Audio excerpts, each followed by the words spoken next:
Hello, lads and gents, and welcome. Welcome to Vibrant League Minor Play Day number 2. Today we're going to be having some fantastic matches to get started off. Assuming we're having a bit of a technical difficulty on my camera, or is that just my Discord stream being a bit laggy right now? Which is... Alright, yeah, pretty much Play Day Minor 2. I'm very excited. I'm going to be casting with Dianic. I hope I'm not butchering that too much. Hello. Hi, and no, you're not butchering it. It's pretty much how you say it. All right, yeah. But let's actually just head over to what we're going to be looking at for today. Now, we're going to be having 5 maps, was so said. The 5th one is going to be getting cancelled. I'm going to be here with you for 2, which is going to be Lumina Gaming, or Esports, whatever you may want to call it, versus GTZ. And number 2 is going to be Project LFO, facing off against Viperio. And of course, for map number 3, we're going to be having 5 stars against Blue Jays. And for the final one today, which is going to be map number 4, it's going to be Wild Multigaming, facing off against Austrian Force. Now, these teams, I'm very familiar with Blue Jays, very aggressive and good at it as well. Now, with others, I'm going to be having to see a bit more myself. Production is going to be getting done by Voight, and Observer is going to be Ogon. Pretty much, yes. And I would say we go directly into the map band to see which map we're gonna see first of today against Lumina Gaming against GTZ Esports. And that's gonna be Cafe. As we can see, Consulate Bank has been banned out, and then we have Club Called Skyscraper. We have the two most basics map being Ben Nighthaven also out. I'd love to see some Nighthaven is new in the map rotation, but both teams decided against it. Boulder Chalet out Oregon, and that leaves us with Cafe. And as we all know, Cafe is much a square map. You just have a block in the entire map. It's been in the rotation for quite a while now, so teams know how to attack it. There's still some new undiscovered stretch which can perform one round, win you a round, and then you can have another default strat in the coming round. It's going to be super interesting to see what teams and how the teams are going to play that map. But I'll ask you very directly and very cheeky. We haven't seen anything of the teams yet, but which team do you think is going to have a bit of an advantage from your side? Now, to be honest, are we just looking at the first map right now? Still, I don't have much experience with Lumina or GTZ, but I'm just gonna go with like a bit of a gut feeling. Lumina sounds cool, so I'm just gonna root for Lumina as it is for now. Well, I'm gonna say I don't know why, but I have a better feeling about GTZ today. All right. It's just somebody needs to pull the other team.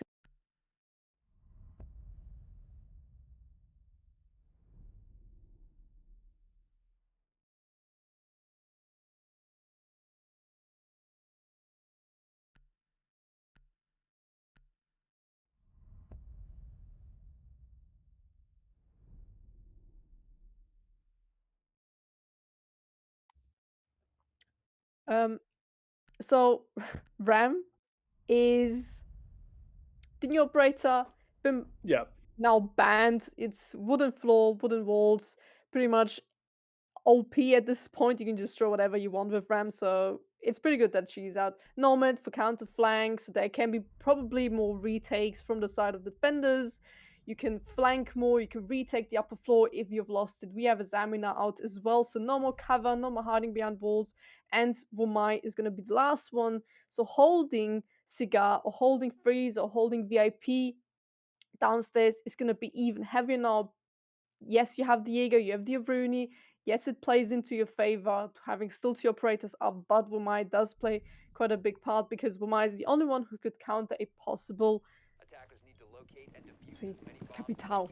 If Yeah. yes, if the Avruni gate is still up, it does also counter, but most teams tend to get rid of it first, and then they go into Capital. And we're gonna see top floor first. And what I also love to see that we have a Valkyrie. And I love Valkyrie. I gotta say that at this point. A bit of a personal pick, I see, but yeah, no, most definitely. I feel like with the new operator Ram being out, I feel like Sledge and Buck players are most definitely coping about it. I mean, why would you need that when you can just have a drone fully lay the floor out for you? But we're at top floor right now, and we are having, besides not only the Valkyrie, we're going to be having a bit of a Thorn with the 1.5 being added, or actually removed, I do believe it was, or was that just my... Did they add it? I think they did. The 1.5 on Thorn's Uzi?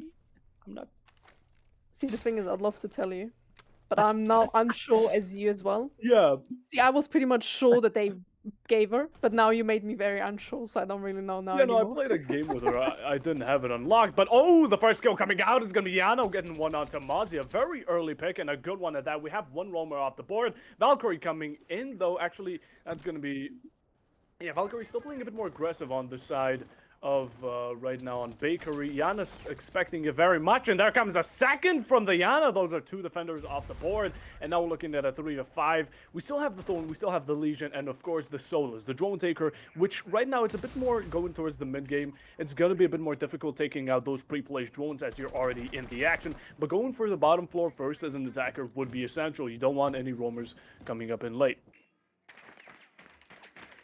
And as we can see now that they're already on the roof, they have the Amara on the side, they also have a Yana with two nades still in pocket. As you already mentioned, two operators are out, and both of these operators had a C4, so that's quite crucial on the end of the defenders. Nonetheless, it is the first round, can still change, 3v5, pretty much possible at this point. With the Form, with the Legion, with the Solus, and Solus is here pretty much at a very good spot, being below. If they try to go for plant, she can just kill the planter. But talking about it, Rikas is gonna take Yono out now, so that leaves us in a 2v5 situation for GTZ Esports. Lumina right now looking pretty much very weakened, but they can definitely get some kills here.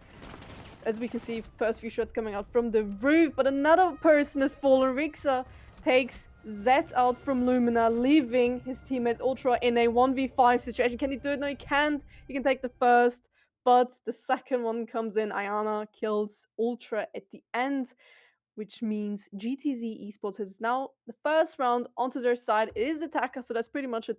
It's pretty much good that they're stacking up the rounds at the beginning. Yeah, we've got something going on. GTZ securing the first round, a very good one at that. Even actually kind of dominating to say, especially at the start. I mean, the Yana was just absolutely going off at her own. But with that in mind, it's 0-1, and yeah, let's continue with that. And now we're gonna be in kitchen and dining area. As we can see, they have the cast. They're trying to go for more a roam open strategy. We still have the Solus, we have the Vigil this time as well, so it's going to be more roam heavy. They're going to try to contest upstairs. Ram is banned, but it does still leave Sledge Buck open to do some vertical. Nonetheless, it's going to take some time. They've lost the first round now. As a defender, you really need those rounds because most maps are still more defender-sided, more teams play more comfortably on the defender side, and now losing the first round from the side from Lumina Gaming is definitely not something they expected, I believe. But as we can see from GTZ Esports, they are ready for the roamers, they're ready, they want to counter them, they have the Bug, they have the Ying, and even the Jekyll. Lucifer is definitely going to have some hard time here, he's going to work his way down, same as Rick has. Those two need to have very good communication here, because if one of these two players die, they lose a shotgun. Yes, you can still place in vertical. You have the breaching charges from Gridlock, which means as a counter flank, as Nomad's been banned. But again, you don't want to lose your Jekyll, don't want to lose your Buck, because you need the vertical play for the kitchen and freezer side.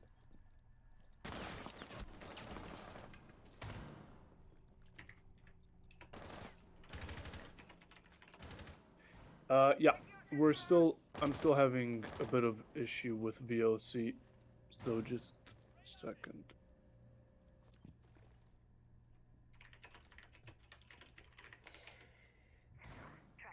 Now, Yeah, I don't know where that. as we can see, Rick is on white stairs, already pretty much on the floor he needs to be in order to start some vertical. As we can see, we have here first view hatch being open. We have the Vigil from pantry holding a cheeky angle, holding up to top I'm watching that. cigar. If Sunday peeks, he's gonna have a hard time because Vigil does have a cheeky angle here. Not unless he can still die. Zemper takes out Thomas from GTZ. Unit takes out Lucifer. Now Ultra for a beautiful kill on Corella, leaving now Ying and Buck in a 2v5 situation. Same situation as we had last round, but this time it's converted. Now the defenders have the upper hand. Ultra now having a double kill. Can he find maybe the third one here for his team, as he was in a 1v5, but he can get the first. Can Riggs can also the second. Yes, he can, making it a 1v3 situation now. This man, he could still turn this game pretty much around. Yes, most definitely could. He still has 45 on the clock. Now, he's going to be playing off of vertical, at least he was. He does need to head down, though. He doesn't necessarily have the diffuser still on him, and there's still operators on site, but he needs to have some sort of entry. He needs to push these opponents and get into 1v1 situations. He's starting to drone, which could be a bit reliable, but with the time left, he will not be. He can't really, just waste it as much as he could in the earlier round. Now, with that, there's going to be cross angles being held, and these defenders are most definitely not going to be getting into 1v1 situations as easily as they should be, especially with a shotgun up close. We see Zed right now. That's going to be a very deadly opponent. Jono coming up from upstairs, and he's going to be finishing the round very nice and quickly. Actually, even using the verticality against him in a very cheeky one at that, using the bugs and gadget or ability or the use he has against his own is going to be a very good way to finish it off. And Lumina Gaming securing their first round, and round number 2, we're going to be going on to the third one. Now, we're going to be going bar cocktail. We've been here before, and we're going to be going up here again, and we can already see the huge switch up in defensive lines. Now, earlier, I do believe it was the Solus, the Thorn, the Legion, the Valkyrie, and someone else. Now, this is a completely different roster, and I'm just going to point out the Fenrir. The Fenrir is an absolute menace of an operator to go up against. Also, one of the, I would say, the main band operators to deal against. You have kind of the 4 horsemen of death. You have Solus, Fenrir, I'll say Azami, of course, and let's say Mirror, the last one. Now, since you can't really ban 4 defensive operators, you're going to need to keep some of them in the match. And this is where Fenrir can come in.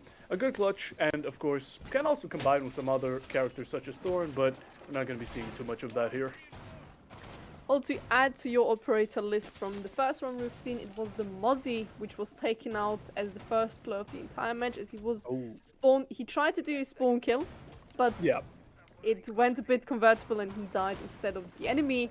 Nevertheless, they lost the first round top floor. Now in the second time top floor, they've changed, as you already mentioned, the entire lineup, and you already mentioned they have the Fenrir, and I also want to put a bit highlight on him because he is one of the newest operators. A lot of teams still don't know how to play against him or even how to play with him.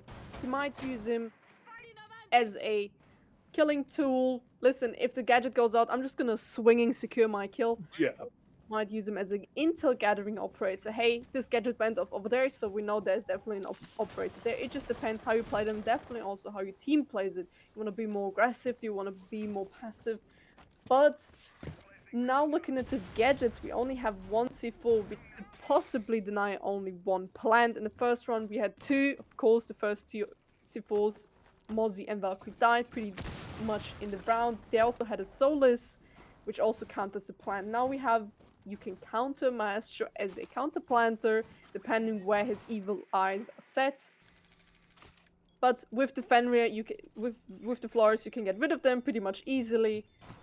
And also we have only 1 C4 from the mute, so it's going to be a bit more difficult here. If they go for cheeky plan to actually counter it, yes, you can shoot through it. It wouldn't floor if you have the information for it, but it comes down, do you have it, or has the enemy team already removed everything? But we still have the Amaru, and I'm quite worried I would love to know why they have picked an Amaru, because they've not been too fast on the roof. Amaru hasn't done any damage yet. Is she maybe gonna use it later in the round when they drop down, plant, and then go back up on the roof? Or is she gonna go through a window? A lot of question coming up. Why the Amaru and why not a different operator? You can always argue around if Amaru is really now a viable operator. Is she a good operator? Is she pretty much a useless pick? But as we can see, she is still outside, and Mute is laying down and just waiting for his opponent. He's waiting for his prey. Yeah, and there comes a kill. It's going to be Rikas with 1. Another refrag coming on from Jono, the shotgun in hand. And, for the Mara, I'm just going to straight out say it. If the Sledge can have the SMG-11, she definitely will. Maybe it's a choice of preference. Could be also using it for hatch play, which is going to be coming in. Very useful, could say. I mean, the shotgun isn't necessarily bad at all. And with some teamwork combined, this Amaru could be definitely getting an easy shortcut. Also using the drone to actually, get around her surroundings, not knowing where they could be. Zamper's going to be getting 1 onto Korea. That's going to be a 4 4v3 looking good for Lumina. The shotgun comes out, but it's going to be Zed with another kill. Almost gets the second onto Hibana. A nice pre-fire. One goes off, and that's going to be Hibana from behind. Lucifer getting one himself, but the Jaeger comes from behind. Not enough bullets in the bag, and there will be another round going over to the side of Lumina. Now, a very nice finish off right there and a very nice round. I mean, it was just absolutely astonishing how quickly all that went down. Let's just go over a bit more, slowly. Let's calm it down a bit because that was, whew, gotta take a breath. I gotta take a lap around the room because the Maru, I mean, she just straight up went for it. The castle got one, then the Hibana got flanked, and the Jaeger came in as a last resort just to finish it off to refrag the fallen comrade from bathroom. Now, I do believe the Flores could have most definitely finished off the Jaeger if he had the bullet capacity because, okay, I'm not going to necessarily gaslight people or into anything, but some bullets were missed from the side of the Jaeger, but, at the end, it was still up to the match of who had more bullets. Now, with that, we're going to be going back again. I mean, we're going to be going actually not in bar, but it's going to be a bit more focused on bar because this side, library and fireplace, it's focused on what you would so call verticality. Why you also would ban RAM because you wouldn't want such easy access from above, like we saw with the Buck earlier, because the amount of sight that you can get from above and advantages gameplays, ruining gadgets of the defenders, all that type of gameplay comes in with verticality. And in order to prevent it, you yourself as a defender need to kind of step up your game. Go up there yourself. And that's what we're going to be seeing here. I mean, we have a whole preparation. Most gadgets are going to be focused out here. We even have the reinforcements coming in hot. And I do believe Mira's going to be a very clutch operator here. Let me just point it out because this skylight is very deadly. You have to make rotations to be able to go around safely. But the Mira is going to make it a bit more of a difficult situation for the attackers because you need to waste resources to get rid of the Mira. Maybe even flashes to prevent any ADSs from helping out the black window. Now, with that all in hand, I mean, we're going to have to see how these attackers defend because they could completely just ignore this all and rush in, but that's not necessarily a safe. It's kind of, high risk, high reward, I'll call it that.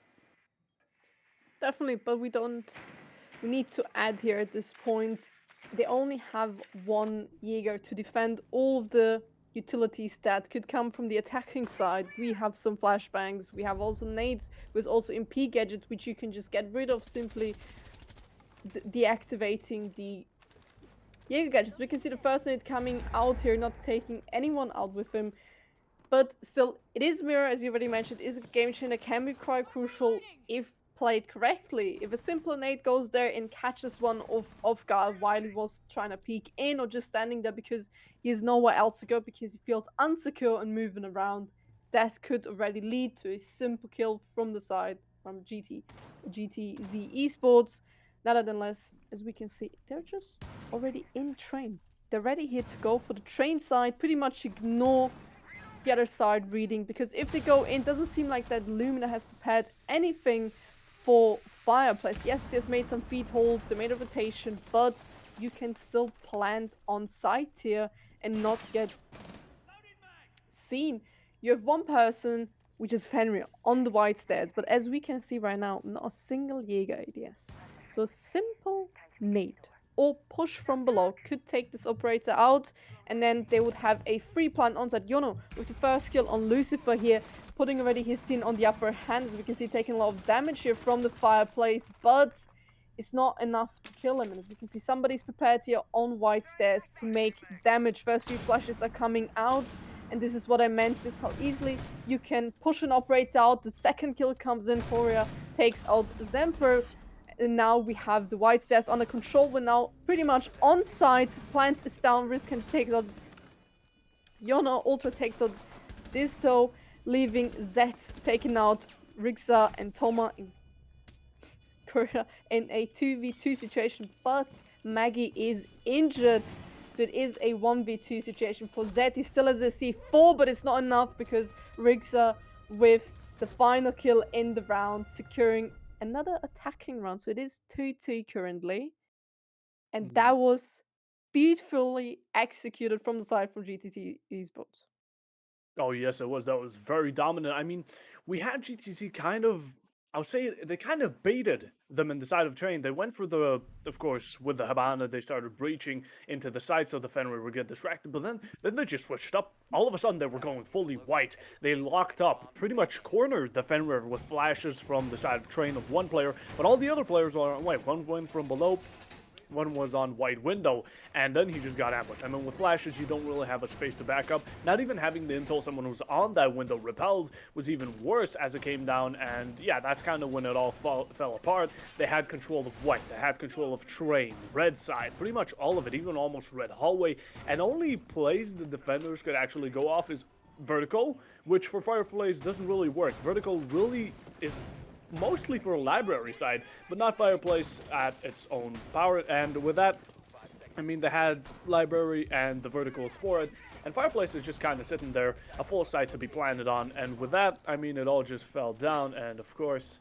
you know, GTZ secured themselves a second round, evening up the score and managing to, you know, because right now these are the first, these, I'll say these next two rounds would be pretty important because if you do manage to get a 4-2 score for yourself before the role swap, it's a lot more comfortable going in with that, and a lot more uncomfortable for the enemy team to be on a 2-4 score, not only mentally, but just, you know, you can take it a bit more relaxed and all that type of stuff. But let's actually head over to the current state we're at, because we're going to be seeing some very interesting operators, some old Jackal we always love to see, and a menace of the old times, and a Ying, which Ying, if you know, if preserved till the end very decently, and if no counters or the ink doesn't just get absolutely dropped at the start, can be a very deadly operator, and all in herself, she does have a nice hard breach gadget and a pretty decent gun to go along with it, but it really depends on how fast, because you gotta keep in mind that clearing from top all the way to bottom, it's a really long time taking task.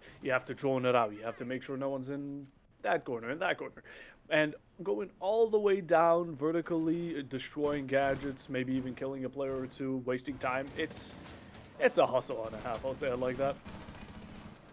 Definitely, but this is a pretty much big difference from the last one we've seen where there were bomb floor, freezer, and dining.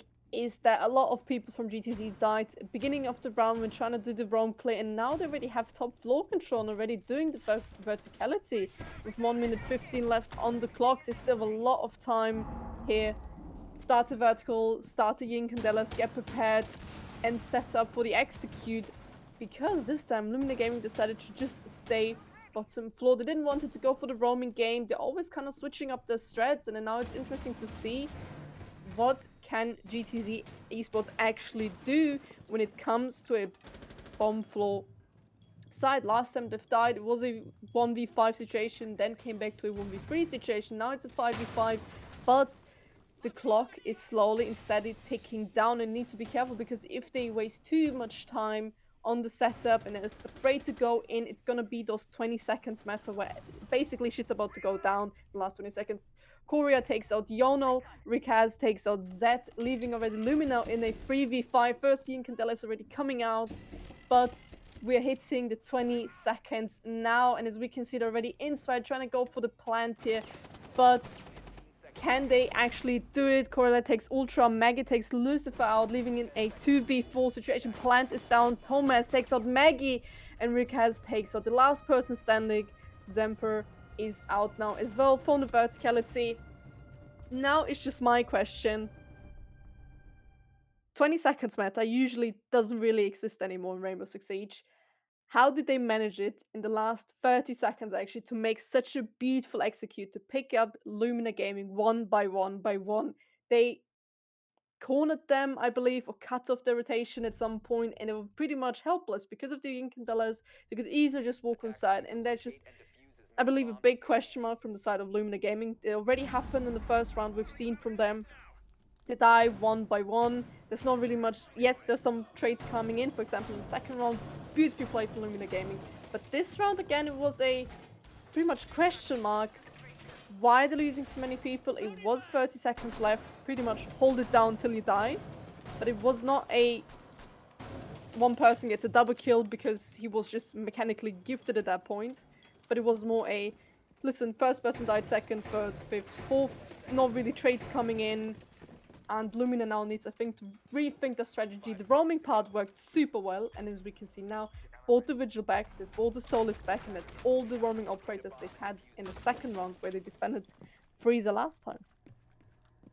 Yeah, most definitely Yono right now going for a bit of a cheeky spawn peek. Wanted to give it a try, but in the end, no one actually ended up going there. Now, you said the roaming was good, and let's hope they keep it up because the time wastage, if they can kind of continue doing how they were in the earlier more rounds, they should be going a lot better. But Yono getting a quick up on Ooh. Reek, as in not only that, but it's going to be A's getting dropped. A very good operator, not only the hard breacher, and the Ying doesn't have the hard breach devices along with her, so this is going to be a very tough time getting through. We do have a very good ass, and a second one coming on to Thomas, and it's going to be the Yana as well. The nades are now dropped off of the board, and now not only do we not have any type of denial.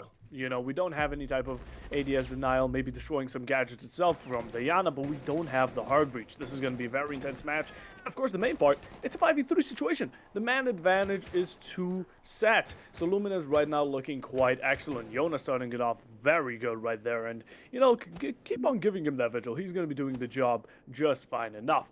Now, of course, Lucifer right now, he just has to hold his angles. I mean, the attackers, they can't really do much, but just kind of have to group up, or either, like most of the time, you need to start putting yourself in 1v1 situations with the enemy, because you're not going to be going against the crossfire or anything like that too hard. Now, of course, Lumina, I'm just hoping, I'm kind of praying even, maybe so per se, it's not going to be getting too cheeky up on it. And yes, they do, but it still Ooh. works. Maggie getting one on the, oh my goodness, on the gridlock, getting the one, but gets refragged actually. Bit of a later in trade from Lucifer, gets the down and is going to be getting finished off. Not being able to finish the job, Zemper is going to be there to do it. And yeah, now, you know, it's really falling all apart. Ohito gets 2 in a row. Maybe he gets the third. The main camera comes out. The intel is, and Brown Stairs is occupied by the Jaeger. Comes out, and yeah, now this is going to be a very difficult time because he needs to push this Jaeger. Candles are going to be going out, a bit of a waste of time, but yeah, there's not much that the Yin can do. She just needs to push the exact angles that are being watched. And just like said, Zemper is going to be finishing the job. And wow, that was absolutely brutal. I mean, Solus with the run out, even expected it, but the gridlock didn't have much of a say in there. And yeah, with that, it all just fell down. Pretty much did, and it's surprisingly to see how good GTZ can be if they have a setup, if they have a certain routine, what they need to do in order to win. But also on the other side, we can also see from both teams, not only from GTZ Esports, that both teams have sometimes tendency to lose a person, to lose a team without any refragability, and that obviously puts the enemy team on an advantage, give them the man advantage, give them the health advantage. It's just a question, why are you giving the enemy team so many free bodies? Yes, of course, you can take the 1v1, maybe win it, maybe lose it, but it comes down, if you lose it, why haven't, especially the attacker team, because it's already in a disadvantage, you have to play against 5 enemies and the time. In order to win, you need either to plant or kill all 5 enemies. So why are you risking it to go into an objective or go into a room without any coverage, without any refrag possibility, lose the gunfight, and then put your team in a 4v5 situation? 4v5 definitely still winnable if you play nearly everything to perfectly, but it's still, it's harder than having a 5-man team or 4v4 situation where the second person could have secured the refrag or could have gotten the kill. Same as on the defender side, you are the defenders, you have the entire building to your side. Why are you placing people on a cornered situation, on a position where they don't really have any support? Yes, there are dev spots where teams or players, they need to play these spots in order to hold them, in order to secure some area, some time. Definitely viable.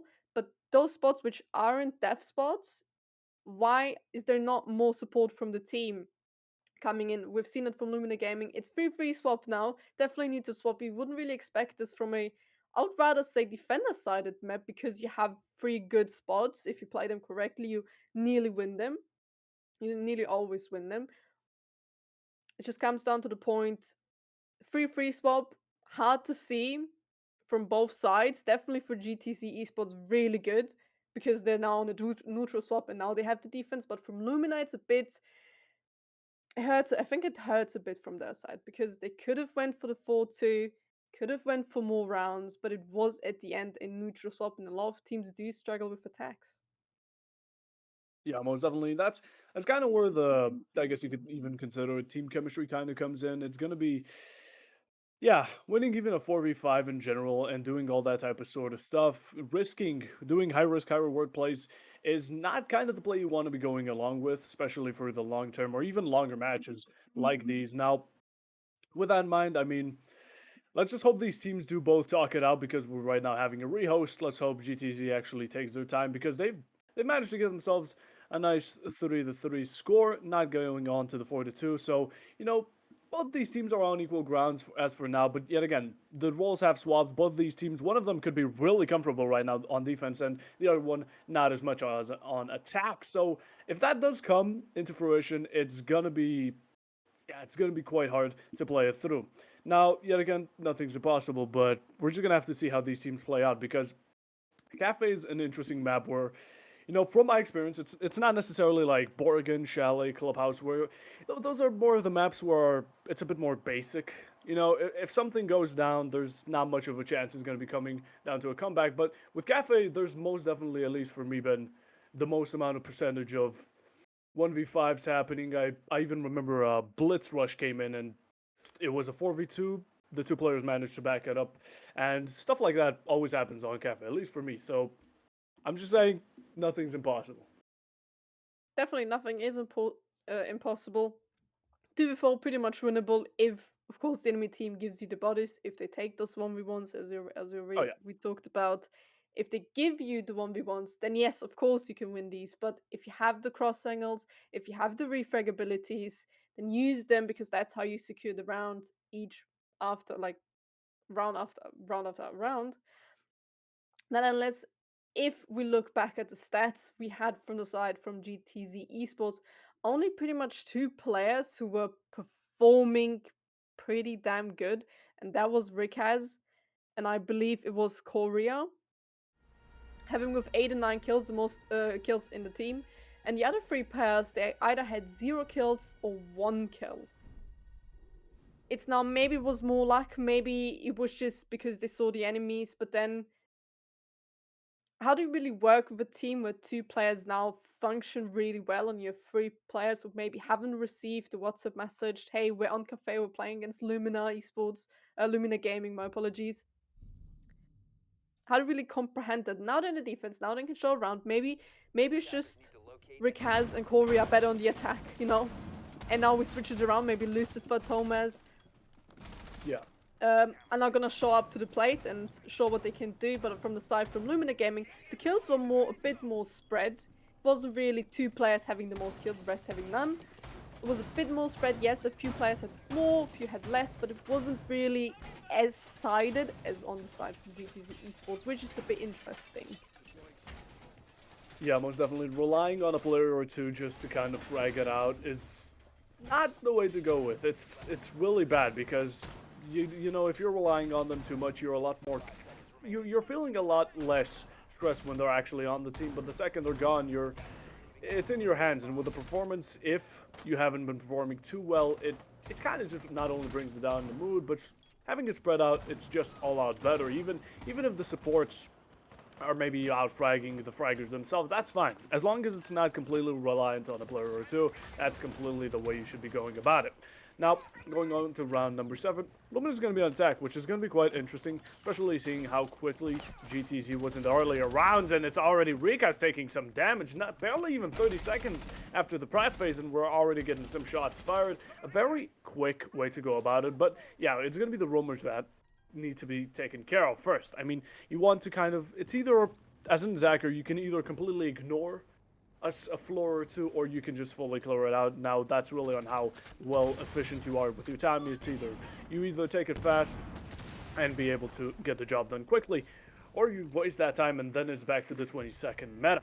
Now, the first kill coming out, it's going to be Jonah with one of his own. Korea getting taken off the board, and that's going to be the Solus, the so-called roamer, and a very deadly operator with that, especially when it comes down to plants, maybe even from vertical. She does have the intel that you're planting from below if needed. Now, just what do you think could be done about these mirror windows? See, the way this mirror windows are positioned, it's more aiming towards holding Cigar, holding down Bar, but Yeah. the fact that they're not playing deep into Freezer or playing Freezer itself leaves Lumina Gaming actually in a really good spot to just go in and possibly plant on trash because there's no really cover coming from that side. Yes, you still have a person in bathroom who could cover that, but if that person gets pushed out, you pretty much have a walk-in plan 3 spot. You have the C4s, so be careful of these ones, but there's only one left, and that is the mute, which is in bathroom. As you can see, he's already sneaking up a bit here. First hit coming in, but Ultra nading his own teammate. Thomas taking Ultra, Zemper taking now Rick has out, making it a 3-3 situation. We have the first team kill in. Zemper, beautiful kill here on the side from these though. But Maggie is here on side. Can he get the kill? No, he can't because Thomas from the other side going in. Plant is going down. And this is what I talked about. Stamper simply did that. What I talked about. Plant was going down on trash and there was not really anyone who could have covered that spot because there were so much boxed in. And this is beautiful to see that Luna Gaming actually saw the weak spot and went for the weak spot. Yes, we had Maggie pushing through, but because he pushed through, he forced the Warden in to reload, which gave his teammate the opportunity to swing for the Warden and then to focus the mute in bathroom, which then obviously gave the person who was planting an even higher opportunity to just stick the plant. Yeah, most definitely. That was really good, especially with Freezer being connected to just so many spots and rotations. I mean, you have the side all the way to the bathroom, you have it onto bar, you have it onto cocktail. Pretty much everything is in sight, and leaving that a bit more vulnerable for the attackers is not too good of a way to go, especially for GTZ. I mean, they had a good backup. I mean, they had the team kill come in. The Warden got the second kill. They kind of managed to even up. They got back on their standings, and that's when they kind of just went back to not giving too much of a care about Freezer, where one kill came in from the Zofia at the very early, all the way from Piano, got a nice side shot where the Warden challenged a bit too late to refrag his teammate, and then she just kind of took that into possession. Just went into Freezer, got another one into Cocktail, did a bit of a 180, and of course Mew got taken out in Bathroom, which overall just a very nice performance. And like you said, yeah, taking care or actually noticing the dent of mistake that was done by the enemy team and actually going into it, fully utilizing that mistake that was done to your advantage is what this should all be about. Now, we haven't been seeing that much from GTZ. Yes, we can most definitely call out, using that distraction from the team kill for the Warden to get a second one for himself, swinging just to get a bit more of an advantage for their team. That was definitely one of the better plays I've seen today. But besides that, I mean, they're going to need to step up their game on defense because you can't just be leaving these important sightseeing spots open to the enemy team. Like, for example, I'm not going to bring it out too much, but yet again, Freezer, a very important spot. Even if you do have the mirror window kind of overlooking it, it's still not a spot you should just let go of. Even the mirror window itself, you should be staying on it as much as you possibly could, because the second the Warden let go of it, it was gone. And Thomas got rid of Jono, or Yono, whatever it may be the pronunciation, and that's going to be a 4v5. Good looking for GTC. They actually managed to secure themselves a good first frag for one of the first rounds, I do believe it is. And with that, I mean, this is where possibly GTC is going to be proving me wrong. But also a big difference from this and the round before is that the Solus is still alive and still possibly could deny a plan, could do some damage to Thomas with a double kill here coming in onto Ultra, leaving already Lumina Gaming in a 3v5. But talking about it, Thomas is been taken out by Zed now. I think he just had a bit too much fun there on the mirror window, and now Zed wanted to show a bit of respect back and say, listen, you take two, I take you. It's not a fair deal, but still better than nothing. Now we have a 3v4 situation with having Cigar taken by Lumina. They have already bathroom control, and basically they have everything they need, but one thing that's still doing a lot of damage is gonna be the Solus from below. If they don't take out the Solus, it could end very horribly for them. But as we can see now, Zemper is on a mission here to take out the Solus. Maggie is taking out Lucifer, and Corey knows that somebody's going from. He can take Zemper out, making it a 2v3 situation. But the time is clicking with 23 seconds on the clock. Rick has takes out Zed, leaving Maggie in a 1v3 situation. But time is ticking. 15 seconds left. He needs to kill all 3 enemies or kill 2 and plant and hope that he doesn't get killed on the plant. As we can see, he's sneaking up on front, but Rick has, with the beautiful one tap, coming in and taking out Maggie here, which means a round for GTZ Esports, making it a 4-4 situation. I don't know why, but Lumina Gaming has lost the first time they played upstairs. GTZ Esports lost the first time they played upstairs. Lumina Gaming won the second time they played upstairs, and now has done GTZ Esports. So if we compare these two teams, they're pretty much even, and we've seen now 8 rounds from them. And I'm gonna be a bit cheeky here, yeah. I'm gonna ask you, seeing both teams, do you still stick with Lumina being the first team going to match point, or are you tending to maybe switch?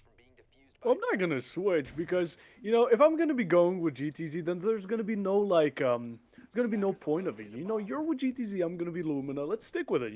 It's the war of pride, I guess. I don't know. Let's just have a caster competition here. Let's see who can put more of a caster Ooh. curse on these players. But yeah, I mean, Solus was double cheeked up on a Sunday afternoon, and downstairs, no one actually noticed her. I do like that that was mentioned, because that Solus, that's why you need to take out these roamers. Especially, maybe a Vigil, an Oryx, maybe.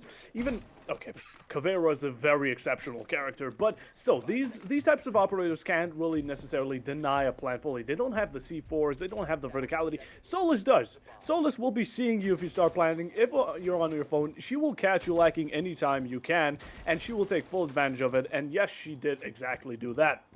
Now, that's the type of operator she is, and I do believe... Oh my goodness, Thomas, calm down! I'm in the middle of a talk here, can't even rant with GTZ on the line. A very good one, making it a 4v4. I do believe we had a player disconnect, Exactly. That's which why is he went quite for the jump unfortunate. out. But the Valkyrie doesn't care. He has the MPX, and he's sure going to use it.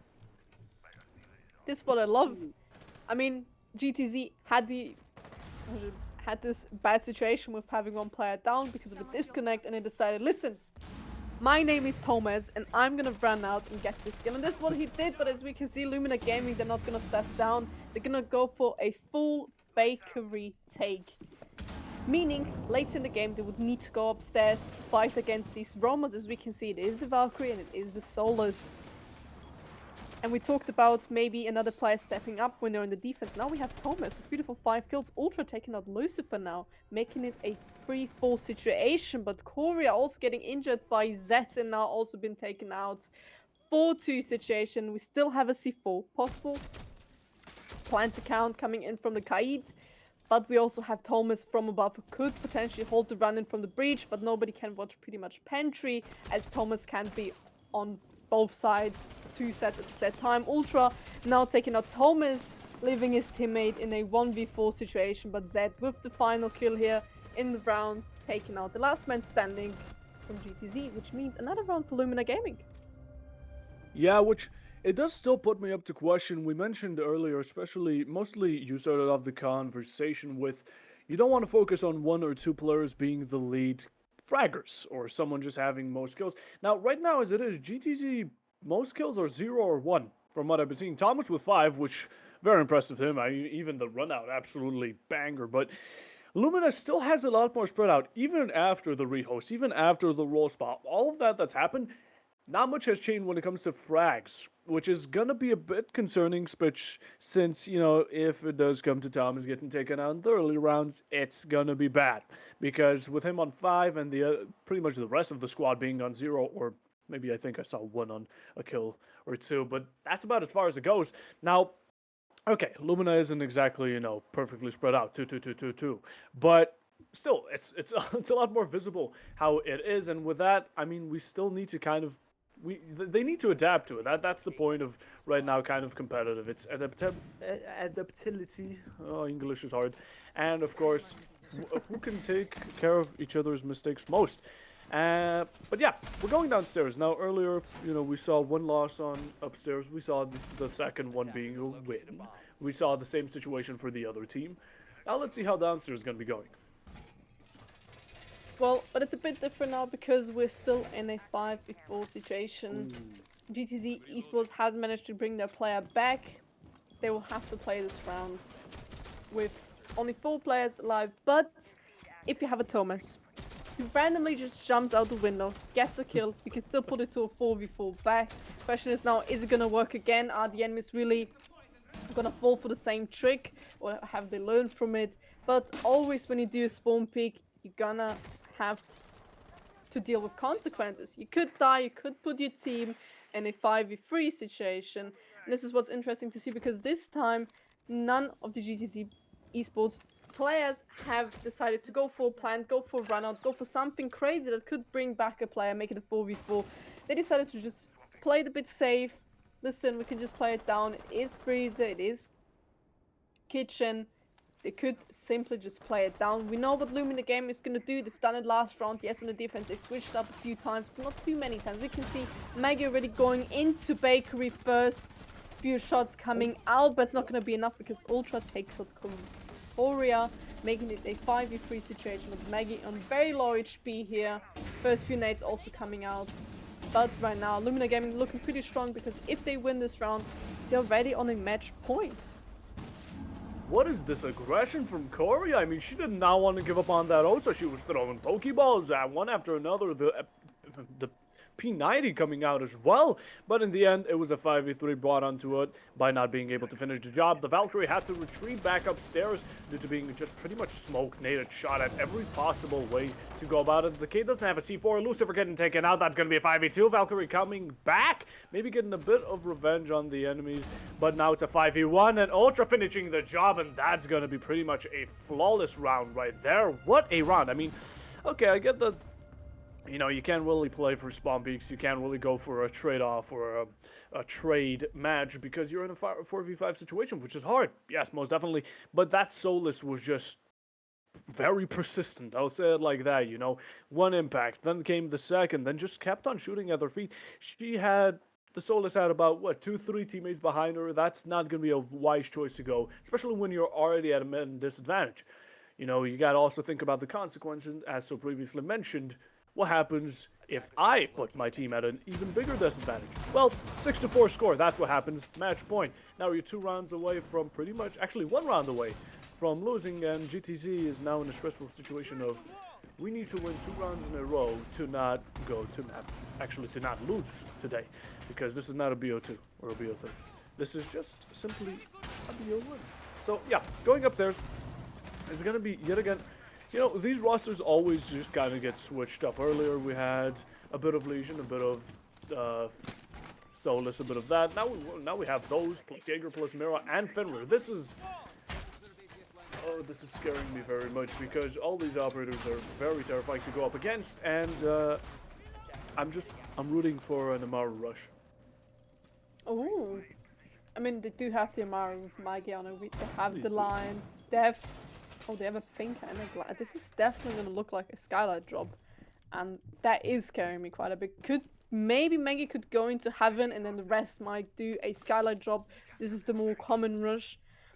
But nonetheless, now GTZ Sports has finally his 5th player in the round. They've lost 2 where they were 4v5. Now it's a 5v5 situation. They might win this next 2 rounds back, make it an overtime. Write it also in the Twitch chat for the viewers. Hashtag overtime, hashtag Lumina Gaming.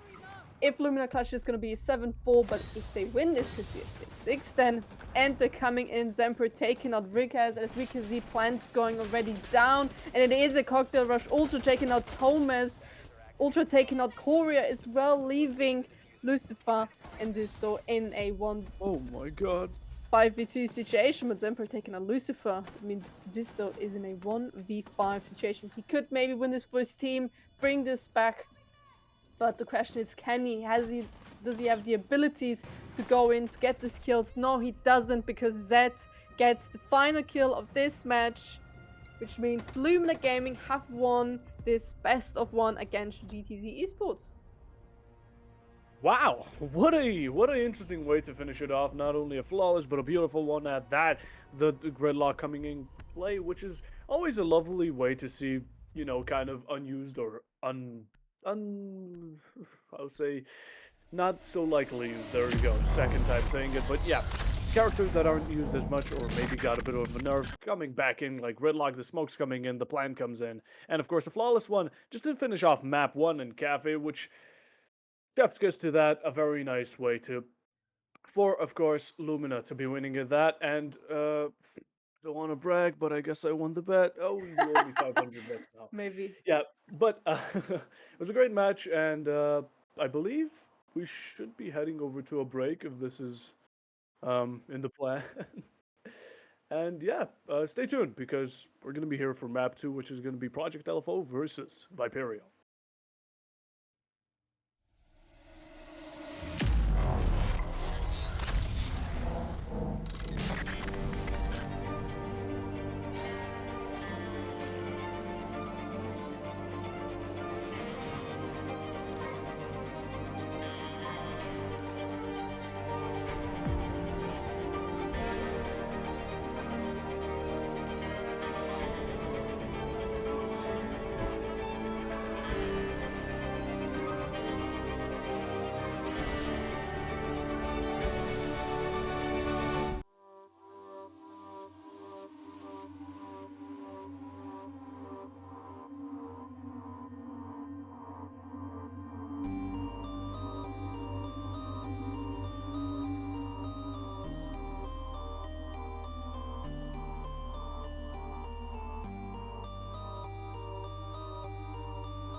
Hello, hello, welcome back. Oh my goodness. Previous map, the first map today, Lumina won it against GTZ Esports, and well, it was an interesting match to say the least, and it was very good. A good way to finish it off. It was a flawless, and of course, Lumina did start to take the ground towards the end. I mean, and just an overall match, and of course, at the end, also a player did have some connectivity issues, so a bit of a hard one to go with GTZ. But we're going on to map number two. It's going to be Clubhouse, a bit more on the default. You know, we're still kind of chilling around with these maps, nothing too crazy like Skyscraper or Humble Among the Lines, something like that. But we're still going to be joined by my lovely co-caster Diana. Hello. Hello, hello, hello, hello. Well, he talked about Clubhouse, and we're gonna see Project LFO. As already mentioned a few times, Project LFO against Viperio. If we look at the current scoreboard, yes, it is minor played 2 only, but Viperio currently being on the top with 2 wins and round difference 14 plus. So currently there, place 1, and Project LFO currently being on 7th place with once won, once lost. Could be quite interesting to see. Yes, it is the second play day, so teams still need to show off what they're capable of doing. But having now a team who has already won the first 2 games, now against a team who has only won 1 game, it's going to be quite a big difference to see if the scoreboard now already tells the truth or if we're going to see some changes. What if Project Alpha wins this match now? Would definitely place them higher a bit in the scoreboard now, and Viperio obviously a bit lower. Nonetheless, honestly, I can't wait. I'm gonna ask you the same as last time. You betted on Lumina Gaming and they've won. I said GDZ Sports, and unfortunately they've lost. I'm gonna ask you again, which team, without having seen anything from both teams, which team do you think is gonna take the win? You know, I'm just gonna go and stick with the underdog here. I'm gonna go with Project Alpha and root. I'm gonna root for them to take care of that lead that Viperio has. I'm gonna root for them until that 2-1 is done for Viperio. You know, their win-loss is gonna be going down today because Project Alpha, they got me rooting. So yeah, I'm just hoping we get to see some interesting plays. Clubhouse, yet again, this is not a map that's necessarily attacker or defender sided. It's just a 50-50 just because of how long it's been in the comp pool, and it's going to be very interesting, and I'm just going to assume you're going to be going then with Viperio, or do you want to stick with the underdogs? Well, I think you can slowly read my brain. I mean, they're on the top of the scoreboard, and I already know Yeah. Viperia. I've already seen quite a lot from the boys, so I'll stick to them. I'll really gonna put all my efforts into them. Wish them good luck from the backside. Nonetheless, both teams. I hope both teams have a great time here and obviously have a fair play here. Nonetheless, you're gonna stick with the underdogs. I'm gonna stick with the Mm. teams who are better positioned in the scoreboard. It's going to be quite interesting. As you already mentioned, Clubhouse has been laying in the rotation pool, so teams definitely know, hey, how can we defend this? How should we attack this in order to succeed in something? We need the main bridge open. Okay, we need to do this, this, and this, and this. We need this thing open. We need to do this. We want to defend this. It's basically Clubhouse is like you have a whole PDF on how to play the map. If you play it correctly, you win. Yeah. If you have the gun skill with it, you have even a better chance of winning. But if you make slight mistakes, if you forget some things, that could definitely completely turn the entire outcome of the round. But also, if you have players who just overly perform and go into a 5-man team, get 2 players, of course, it's going to be a bit difficult. Nonetheless, I think it's gonna be super interesting to see how both these teams play the map, older, older map, long in the rotation pool, and I'd love for you to talk us over the operator bans. Oh, yes, surely I will. I do want to have everyone keep in mind, though, that if Vipero will be 7-0ing Project LFO, that I will most definitely be going to sleep with tears in my eyes. So, Project LFO, yeah, I'm rooting for you. But yeah, let's actually go for the first attacker. It's going to be the Buck, a very interesting one to go with here. To be honest, personally, I would have expecting something maybe like Flores, something a bit on that side, in the meta. Osa, Dokkaebi. On a bit more on those attackers, but it's going to be the Buck getting rid of that rotation and a Maverick. A Maverick's going to be also a very nice one. You know, CC, if they're going to be playing a bit more side, if Viperio has plans to play a late game a bit more on CC, Maverick is the way to go about it. But of course, Buck, verticality on this map is insane. So with the Sledge or a Ram in play, it's going to be a bit more difficult to traverse around. But the second one coming in from the side of Viperio is going to be the first defender, Fenrir. Like we said, one of the four Horseman of Death, and of course, Warden bringing it in. One of the more long staying meta characters because not only of his shield, but also because he can, of course, his gadget wouldn't necessarily be one of the main aspects because, I mean, okay, Yang, Blitz, I guess Glass as well are a bit more of a situational type of character to go up against. But yet again, of course, with the MPX now having a 1.5 times scope on the Warden, it's going to be a very good mix up with the shield. So getting him out of the match is very interesting. But still, I would have more expected, you know, maybe a Valkyrie, maybe a Solus and a Zombie even. But I guess we're not going to be seeing any of that. As let's actually head over to what we're going to be seeing on these defenders. We're seeing a Thorn and, of course, the Smoke Goyo seem a bit more default. Ella is an interesting one to go with, but, you know, the gun's pretty good. And then we have the Echo. Now, the Echo, a very deadly one, especially with time wastage, but I would assume maybe Echo would fit a bit more with a roamer playstyle. You know, you want to waste the time as a roamer already, maybe having a roamer or two to waste that time. Maybe the Ella, we could be seeing a lot of that possibly. And then just at the end, when they have 20 seconds left, for example, the Echo comes in, and that's when the drone swoops of the W. That's what I would be a bit more keen to seeing, but I don't know. What do you say? I can definitely agree with you on basically everything you've said. You know, I'm gonna be that person. I'm gonna be that person. But I'm gonna add on to that.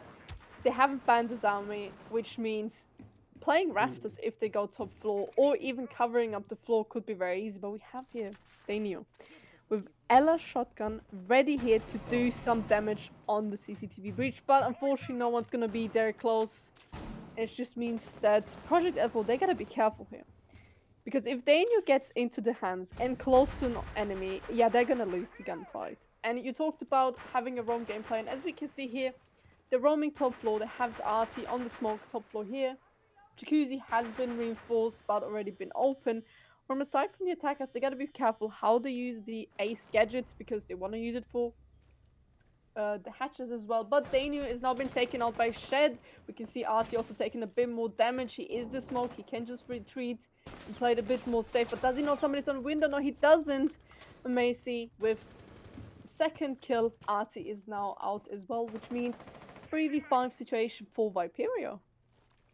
Yes, it is not much to go off with the defense. I mean, you lost the smoke, which is a lot of utility, especially when late round when you can deny pretty much most plant and area in general. The smoke would have been great to have towards the late round. I would have preferred a bit more seeing Aspar going into the action himself, but I'm actually quite curious what the loadouts these people are carrying. We saw the yellow with the shotgun. The smoke has the shotgun, which is pretty decent, but then Echo and along with a Thorn with a shotgun, all of them just absolutely ramming it in. I think they're going to be having a bit more of a difficult time, especially on this side, especially on the side of blue. I mean, we have the Goyo not playing the shotgun, at least that, but even then, that's probably the best shotgun to go with out of these guys because the TCSG, it does have slugs, so, I mean, with that in hand, it has some range, but the other shotguns, I wouldn't say necessarily the best to go with. I mean, okay, Ella shotgun, it's deadly, but you know this is not ranked or competitive, not silver ranked, so it's going to be a bit difficult traversing with that around. Now we have 40 seconds on the clock. Time has been most definitely wasted. We still have utility, we still have thorns around, and most definitely the Goyos. 15 seconds with one canister, and with Echo inside, it could be a bit more of a difficult time getting through, but we're going to have to see. I mean, this is going to be coming in for the late round plant. But as we can see here, even though they have the shotgun, they're ready here to position themselves close to the enemies, close they can do a lot of damage. As we can see already onside, Yuki finds the first, Yuki finds the second one, making it a 3v3 situation, but now the trade-off coming down from Creeds onto Asper, plants down, another person falling. Creeds find another one on someone, leaving Yuki in a 1v3, but Creed with a beautiful 3 kills in this round, finding Yuki as a last person here was very interesting till the point it was 3v3. Then everyone kind of fall back, and honestly, I would agree to the point that Chad just put in the chat. Shotguns are scary since the new change. Shotguns have become pretty much OP here in Rainbow Six Siege. Again, depends where you're playing, what you're playing, and how you position yourself in the rounds. Mhm. It was scary when I saw the 2 kills from Yuki. I gotta be honest. It was a bit scary. You know, Yeah. I had like this shiver coming down my back. Everybody knows that moment. As we can see here, they're kind of still sticking to it. We have Muto shotgun. We have Yuki again on shotgun. And we have the Esper this time. On a normal weapon, not a shotgun. Still. But I think in a few seconds we're gonna see if someone also has a shotgun. And Vigil is also on the normal main weapon. Okay. So they're not gonna stick to it completely, but they're gonna stick to at least two people having a shotgun. And again, Yuki, it was quite scary. You gotta give it to him. Yeah. It was scary. But I Yeah. think for the enemies, it's now okay. Are they really gonna be trolling? Are they not gonna be trolling? Viperio now has a good understanding of how Project Alpha is gonna play this. Nevertheless, can they bring this? Can they win this round? They got the first round for themselves. Then they need more. They are the attacking side. So it's only gonna play into their favor if Project Alpha starts, you know, to pick even more shotgun. Oh, we can see Solus has also a shotgun. It's still more people have a shotgun. And I don't Wow, know if I like man. it or hate it. Yeah, it's really hard to go about it. I mean, shotguns are always a satisfying thing to kind of go about. You mentioned Yuki was a scary situation, especially with Thorn. When we were spectating her, if that ace would have been shot down on main stairs by this Thorn shotgun, I would have started screaming. And thank God at least Denio doesn't have the Baji in hand because that would have been. I it's really hard to say if it's a catastrophe to watch this or just a blessing from the defensive side, but it's most definitely a unique situation to see this many shotguns when you have such good guns on these operators. But if it works out, there's gonna be no complaining. But oh my God, Shed is inside. That's a Dokubi just walking in. What is happening right now?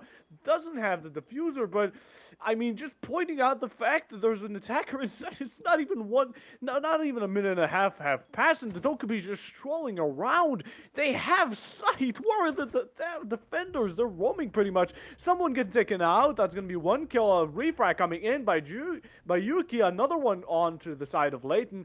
MCIE is gonna be getting down, and that's gonna be two kills for the side of Project LFO. One coming on from the side of Creeds. That's gonna be Denio getting taken off the board. Dokubi still inside, and a triple kill from the AK-12, and ace in hand. It's gonna be a very nice way to finish it off, but am I the only one who got jaw dropped the second I saw Dokkaebi in sight, or is that usual? Well, you see, for a second, I thought the Dokkaebi was actually part of the defending team. I actually thought Shed was part of the defending team there Oh god. because it was so early in the round. I was like, "Oh yeah, see, we can see Oh the yeah, that's really defenders actually." brilliant. And then you're like, "It's a Dokkaebi." I'm like, "Hold on." And it's Wait, like Shed's being onside. He's Viperia. He's the attacking team. What's actually going on? Like that's a not few a seconds, they actually got me. I was like, "Yeah, it's okay." And then you're like, "Wait, it's not okay." And then my brain was like, "Oh yeah, no, not okay, not okay." But Creed also last round got a free K, and also this yeah. round before he got a free K, so that means he's now on beautiful 6 kills with only 2 rounds have passed, and both of these rounds have been a free K. Maybe we're onto something here, you know? But only maybe. We can see Yuki again on a shotgun, Artie on a shotgun. Frost always has a secondary shotgun, so that's fine, but I'm just gonna wait for Aspar. Okay, Aspar is a normal Jaeger weapon, so we're not gonna be overly into shotguns this round. Maybe Project F4 can bring this round back for themselves, maybe get themselves the first victory here. Then it's gonna be 1-2. But also, Viperio can definitely win this next round, make it 0-3, and then Project L4. I'll be afraid then. Because if Viperio is on a 0-3, they could definitely go for more rounds, and then they're in the defense, and it's just gonna be a bit heavy. Especially when seeing Shed being on site and I mistook him for a Yeah. defender. What did you even imagine? What type of defender did you mix him up for? Maybe a Vigil, maybe a Smoke. Because he had like the DMR, I was like, oh yeah, it's the Bruni, you know. It's just I just looked at the weapon, you know, and I didn't really pay attention to actually which operator it was. It's just like, yeah, DMR, Bruni's on side. Oh, nice, an Aruna. Wait, they don't have an Aruna. Yeah. Oh my god, that was.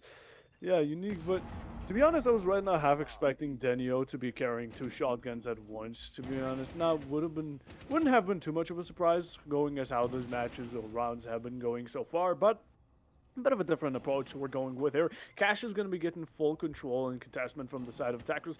I'm surprised LFO isn't actually contesting and holding their ground on Cash and CC, since this would be one of the main aspects for Gym and Bedroom itself. You do want to hold it. I mean, we have some sort of contestant from someone right now, the Mozzie, the C4 coming out on the side of Logi, but that's about it. Construction isn't even that hardly defended, and most of these defenders are just turtling around the site. They're not even going out there. They're not securing the grounds they should be in.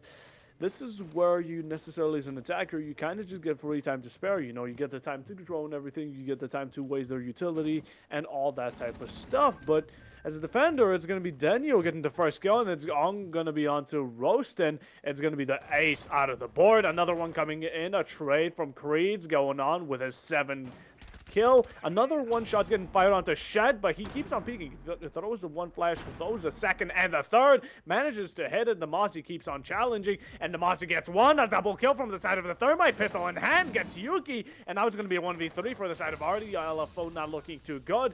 Gets one with the smoke canister. Shotgun in hand. Maybe we're going to be seeing some actual kills from the side of RDS. He does have 2. Does he get the third?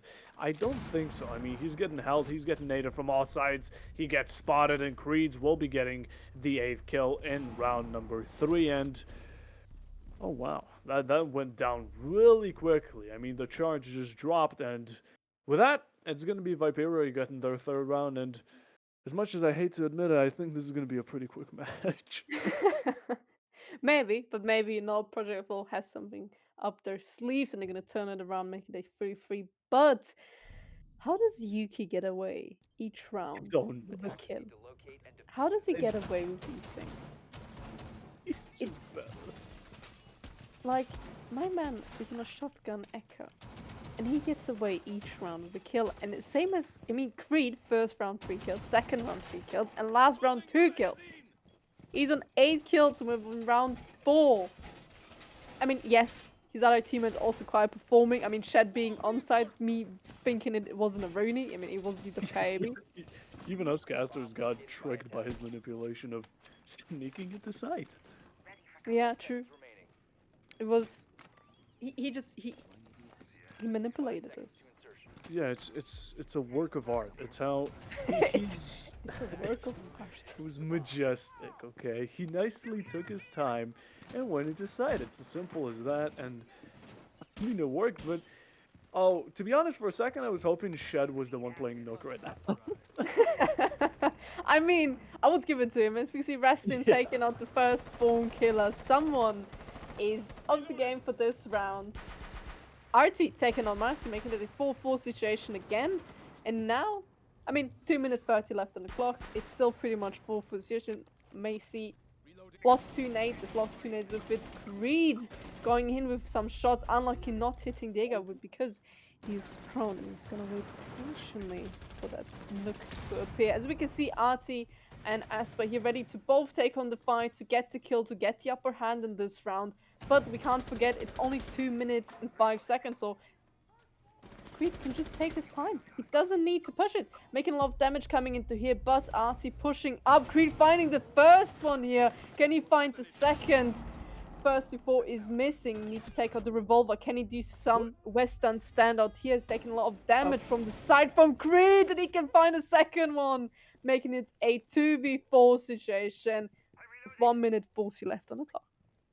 Yeah, that was a bit of a game of tag. Call it Scooby-Doo right now. I mean, one was peeking out, the other one was hiding, and then the Nook kind of just chased the Kate around that area, and it was a very interesting fight. I mean, the Western-style revolver comes out, the 19 Smith & Wesson, of course, in hand, as Leighton's going to be getting taken out, but the nade comes out from Creed. Shed as well joined in the frost trap. Denio getting the kill, not securing it, but not him himself. It's going to be his trap in the action. Now, he's going to be going for a flank, which, you know, you're not usually used to Frost flanking, but first things always love to try out new things, and that's going to be a bit of a pre-fire letting everyone know where he is. Now the plant can go down, and then, now letting everyone know, hey, I'm in Logi is going to be quite troublesome. I mean, they know where to plan, they know where he is, and at this point, now it's his time clock that's ticking, because we have 40 seconds that he has to defuse, and even in those, he has to kind of use 6 up of those to actually get the diffuser down. Also, to 4 people in the process, but it's going to be Creed's getting the finishing touch, and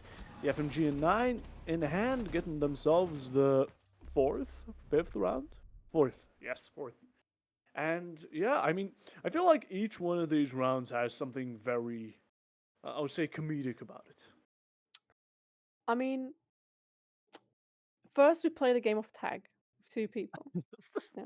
Then we had a beautiful nade from Creed, and we had the True. final kill.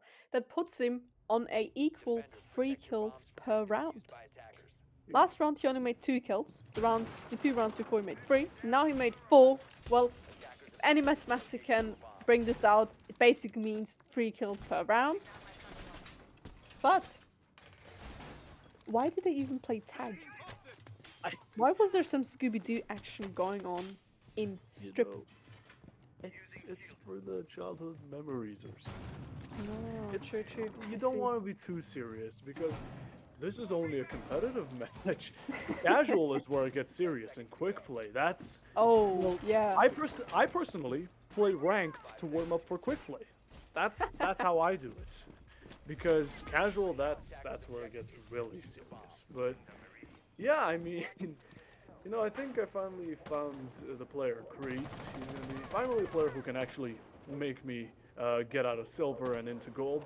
So that's going to be at least someone who can carry me around. But yeah, his performance is just outstanding. Besides, mentioning a double kill with a shotgun, a Scooby-Doo episode featuring Vibrant League, and all those types of plays that we've been seeing, Creed is still doing his job, and, he's doing it very good. Definitely, and as we can see right now, we're not onto that many shotguns anymore. We have some normal guns coming up from Project LFO, but still a few shotguns still remain into their lineup. Nevertheless, we have Arti now finally on a normal gun, not a shotgun. First jump out coming out, unlucky, not able to find anyone. It's 2 minutes, and yet not a single person has died. And yes, this is a little bit of a record because besides the first round, each round nearly everyone died by roughly 1 minute 30 Yeah. mark. So it is quite good to see. Maybe this is going to be the first round for Project LFO. They can bring it back and make this a 2-4 because Vampiro is looking pretty strong right now. Yes, also because of Creed. We gotta give it to the man. 12-0. Oh my He's standing god. 12-0. Hasn't had a single round. And he's gotten 12 kills and we're round 5. Shed's been on site, acting like a defender. Yeah. And the rest of the team just pushed behind these 2.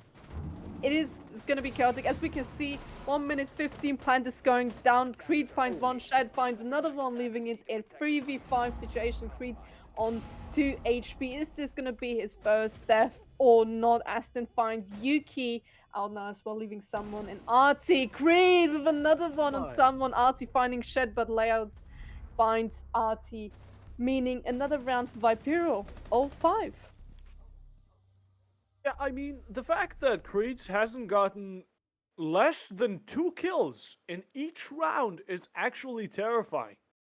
It is scary how performative this man is, even on the ace. Doesn't need an Ash. No, who needs an Ash when you have an AK-12 in hand? But right now, Vipero looking at 5-0. Look, I'm still for the underdogs. I think with a shotgun in mind, Project LFO can definitely do this. I believe in them, okay? But, the Ember Rise skins? I do, yeah. Yeah, I think that's how Shed actually managed to get inside. It's very possible that he was just wearing some sort of Ember Rise skin. It's a camouflage. So maybe, or Or maybe he just... maybe he used some of his mana, yeah, some magic spell going on in real life, some Magic spell. yeah, some magic spelling going on in real life. And even the defenders thought he was a defender, like me, because he just behaved so natural in his habitat that it just looked like he was a defender. Maybe. Just Because walk forward, gun in hand. exactly. I mean, if the casters, yeah, if I haven't figured out that it Don't was an bring me attacker, into this. yeah. Don't bring me into this. So if I haven't figured that out, yeah, maybe the defenders haven't too, because they were so focused on playing shotgun. You know, True. you always gotta think it that way. Maybe they thought they had a sixth teammate. Maybe that was a chance. Maybe they thought, oh, look, it's an Aruni. Wait, who picked it? Yeah, that's exactly what I thought. But, yeah, I mean, very aggressive here from Project Elfo. But in general, Project Elfo, I mean, not performing the best, as Viperio is, most definitely. Denyo getting taken out very early. Chad getting one of his own, you know. Back back on the Dokkaebi. Maybe we're gonna be seeing another time someone inside, but yeah, another kill coming out. Ooh. That's gonna be a double one from the side of Viperio. Aspar getting one of his own onto Leighton, not letting Habana go through. 3v4, not looking as bad as the previous rounds, a bit better, but you know, still a lot of a long way to go. Now, yeah, the Okubi calls are most definitely coming in. Someone getting taken out by Creed, so that's going to be a 15, and oh my goodness, double digits. Are we going to be seeing a 20 bomb maybe today? You know, as much as I am rooting for Project Elfo, I'm still rooting for that 20 bomb. I'm going to be completely going to lie. It's even more in your blood, in the veins. The Project LFO. I see. Maybe we're converting you a little bit here too much. But we're in a 2v4 situation, back into the game. Layout been out of the game now. Yuki, now last man standing while Marcy takes out Asper. Can he take at least one kill, somebody into his step with him? As we can see, Shed's been injured by the shotgun. Can he get the finisher? Or can he even get Mercy out as well? Yes, he can, making it a 1v2 situation. But my man Creed is still alive. Yuki with another kill on Aspen, leaving us in a 1v1 situation with the shotgun. Yes, he can do it! He got the round for his and his team, which means 1v5 situation. My man got it. First round for Project LFO. I am baffled. Oh, we're not gonna be getting flawless today. He said, no, no, no. Shotgun in hand, down the Dokkaebi, and then the Bearing 9 led the way. What a comeback. 1v4, he's not gonna be getting taken down so easily. And wow, you know, yeah, I feel like this is probably one of the most fun clubhouse matches I have ever witnessed, or just been in the presence of, because this is absolutely astonishing. I mean, Yuki, calm down. I mean, I think he's gonna start challenging Creeds to who has a better KD, because he just made Creeds KD go from 15-0 to 15-1. That's a big deal. I But mean, you know, it the is. It scores are is. pretty close. I think the scores are pretty close now. Maybe we're gonna see a comeback. Maybe we're gonna see a 5-5 from Project LFO. You never know what they have prepared into the sleeves. And as we can see, Yuki, he was just waiting for his time to shine, and he showed it to us, making it a beautiful 1v4 situation. Not only surviving a crossfire, getting the 2 kills, then getting somebody in dirt, and then killing the man himself, Creed, who was on 15 kills and Ooh. hasn't died a single time until that moment. That means even a person who's close to having a 20k bomb is still able to die by a beautiful Echo shotgun and SMG-12. Hey, you're making it And sound that's like an impressive. impossible task. We need to give Yuki right now an award, a gold medal. We need that right now. When there's gonna be the next Pro League, Yuki's gonna be the one just standing in the middle of the stage, everyone knowing what he did. He killed Creeds, and he got a shotgun kill with the Bearing 9. Absolutely beautiful. But yeah, that was a round of its own. Let's actually see what round 7 has to bring, and oh, I feel like Viperio is going to be using everything they've got, because we're not only seeing, of course, the Thor in the mirror, the Kato Mai, but let me call it out, it's going to be the Azami, an operator that was not banned and could be considered one of the strongest, well, one of the top 5 at least, without a question, even top 3 characters in the entire game. A very deadly one, especially downstairs here on site, you know. Could be a bit more noticeable on rafters, like mentioned previously, but you know, we're going to leave that up for debate as we see how Viperio is going to be performing right now. As they've been performing pretty good I mean, it's without a doubt. Project LFO, let's see what they have to bring for themselves. And we now have a pretty much good scene of how these two teams play. Project FO play Yeah. very extended into top floor, a lot of roaming gameplay going on. From the side from Viperio, as we can see, all of them are downstairs trying to do more a listen, we're gonna bunker here. Even though we want 5 up, we're gonna stay here in our 4 walls and just gonna enjoy our cup of tea while bringing 2 C4s, which are possibly 2 plant denials, also possible kills, which could come into handy when it's trying to do some vertical in the kitchen. It is a slide, so he's gonna have to be careful about these C4s coming in. Aston finding Asper out, Shed finding someone, making it a 3v5 situation with 35 seconds left on the clock. It's gonna be super interesting to see if Yuki can bring it back. The first man to clutch around, he can do it another time because you're more likely to do something if you've already done it. Nevertheless, Creed is still alive, so his entire team, and now we have the soon 15 seconds left. They're gonna have to push down, gonna have to be a bit more fast here. First kill coming in on Macy finding Danny or Aston finding Artie. Can he get the kill? Shed finding the final kill on Yuki, which means, unfortunately, Creed hasn't found a single kill yet this round. That Oh, would mean if now they're on match point. Yes, Viper is now on match point. He would need to do an ace ace. to see 20k bomb. Oh, that would be interesting.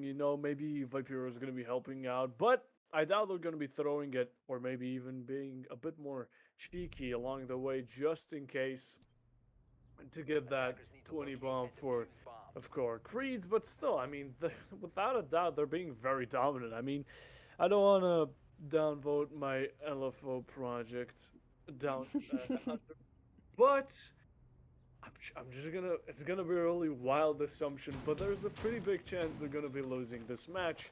Still respect for the shotguns though. I cannot get over the fact that this team with 4 shotguns in hand, just roaming even with the yellow shotgun. That was starting it off was already wild, and it just kept on getting better and better.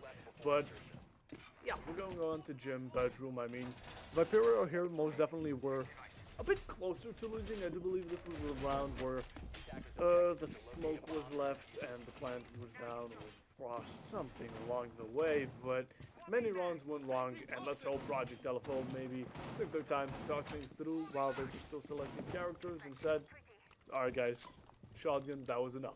Now it's time to play for real," because yeah, they're on attack. And I'm wondering what the strategy could be. I mean, we have all of them pretty much going CC and construction.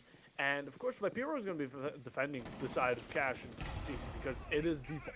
It is a procedure that you probably should be going to just for the attackers to be forced to use gadgets, waste time, to have their time wasted, and pretty much all of the necessary things that a defender should be doing, which LFO wasn't. And with that, I mean, the attackers are having a pretty good roundabout with this. I mean, they're having a good drone out. They're taking their time, but the defenders aren't going to be letting go of it so easily. I mean, shots are going to be getting fired. The drones are out there, and that's going to be the first kill coming. Oh, to Roastin. Aspar getting one for himself. L85 in hand. Not going to be going so easy on with it. And now the drones are going to be a very deadly aspect for the defenders. But Shed being a bit cheeky, you could even say. We have the hipfire coming out, and the zombie now. I'm just really curious for what Creeds is going to do because all 5 kills are still very available. Definitely. And now Asper takes one out with a beautiful nade on Shed. The man who was on site pretending to be a defender is now sadly not going to be able to act as an attacker. Yeah, most definitely. Now, 1:15 on the clock, and with that in mind, I mean, and it's gonna be a triple kill. Nicely getting taken out. It's going to be a 5v2. Creed's going to be getting put into a situation where he could actually be getting the ace. This is very intense. Layton's still there to deny just in case, but Creed spots one on the hash, gets one, Woo! gets the second. That's going to be a triple kill. Finishes it off, and he could be going for a quad. Now it's a 1v1 versus Artie. Please don't let this happen. Oh, but Creed will be getting taken out, and now it's up to the Vana to kind of keep this going. I mean, Layton can kind of finish it off, and so he does, and it will look like Creed will be getting the 18k, which is still pretty phenomenal, but a very nice score to finish it off for Viper. God, butchering the name again. For Viperio. Viperio, and with that, it's going to be a 7-1 score. Creed with 18 kills. Oh my goodness, sweating just from talking about it. And yeah, that's going to be the second map today. Looking very good. So good, you know, good attempt from Project Telephone, shotguns in hands, mixing up an attacker for a defender. And yeah, I guess we learned a good lesson today that Shed is now known as an all-time defender. That's the lesson. No, he is known as a manipulator because he just behaves very natural in his habitat, and I'll give it to this man. I really did not realize it until the point you mentioned it, that there is Shed and attacker Doc AB being on site, and I was like, "Oh yeah, it's probably in a Rooney, talking about it." But also at the end there, it was a 5v2 situation. Looked actually pretty promising for Project L4 that they win this round, make this maybe a 2-6, maybe have a little comeback. But the only man they should have killed early in the rounds, which was not Shed, he was not pretending to be an attacker, it was Creed. And he Yeah, was alive at the end. And he actually hid in the same place where a few rounds earlier one of the LFO players hid.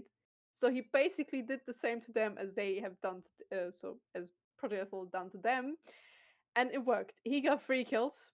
I don't know how he got the turn on the line. He just turned around and just sprayed him down. I mean, yeah, you have the MPX, basically a water gun. You need to hit the heads in order to get the kills, and the matter of fact that you still had enough bullets to get the injury, and then your teammate coming in handy once you full kill in and clutching up the round definitely brings a lot to the table. But oh my god, we need to highlight these two players. yeah. Project LFO, Yuki with an amazing 1v4 situation. I cannot believe that happened, honestly. It was just in that moment, it's like, how do you do that? Shotgun SMG 12 still manages to win round. And then we have Creed. Man just walks in, gets the kills, and just decides this round's gonna be ours. He Both is attacker and defender. He's the Grim Reaper of T4, I guess. Oh my goodness, it was an absolute fantastic match. You can never imagine such a basic map to be enjoyed so much, but here we are standing with talking about how an attacker managed to sneak into sight. There was a Grim Reaper live in the match, and of course a double shotgun kill with Yuki, and just it's such, I don't know. It's so out of this world, but hey, it was an amazing match, and yeah, that was map 2 for you. And I do believe we're going to be going on to yet another break. And with that, we'll be seeing you then.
And here we are back again at Vibrant League Minor Playday 2. On my side, still we have before Bob, me, Dianic, the two lovely casters. We only have two more matches today. This next match is going to be 5 stars against Blue Jays main team. And I'd say I'm gonna be a bit cheeky here and tell you directly which map we're gonna see, and it's gonna be Chalet. And now Mm. the reason why I told you guys is because I'm gonna ask straight my beautiful co-caster, as always, which team are ye gonna preference this time? Well, uh, to be honest, I haven't seen 5 stars. I have experience with Blue Jays, as in casting, but since a specific player called Reprince joined 5 stars, I could even call him a friend, a different co-caster. We have some mutuals, but I I can't I can't necessarily diss out on him, so I'm gonna be having to go with 5 stars here and see how well they can perform. And of course, if I see him miss shots, if I see him go low kitty, I can also gaslight him for it. I mean, I do not support gaslighting, but if you're friends with the team, then that definitely makes it a bit more funnier. No. Nevertheless, I'm gonna have to go with Blue Jays this time, and we're just gonna continue this. First map, you have guessed correctly which team is gonna win, and that Mm, was in fact Lumina Gaming. Second time, I guessed Viberia and Viperia won. So it's building on. If you can guess right now what's gonna happen. Now, at the end of the day, we're probably gonna see which the two of us actually is a big caster casting the team, or which one has yeah. better predictions at this time.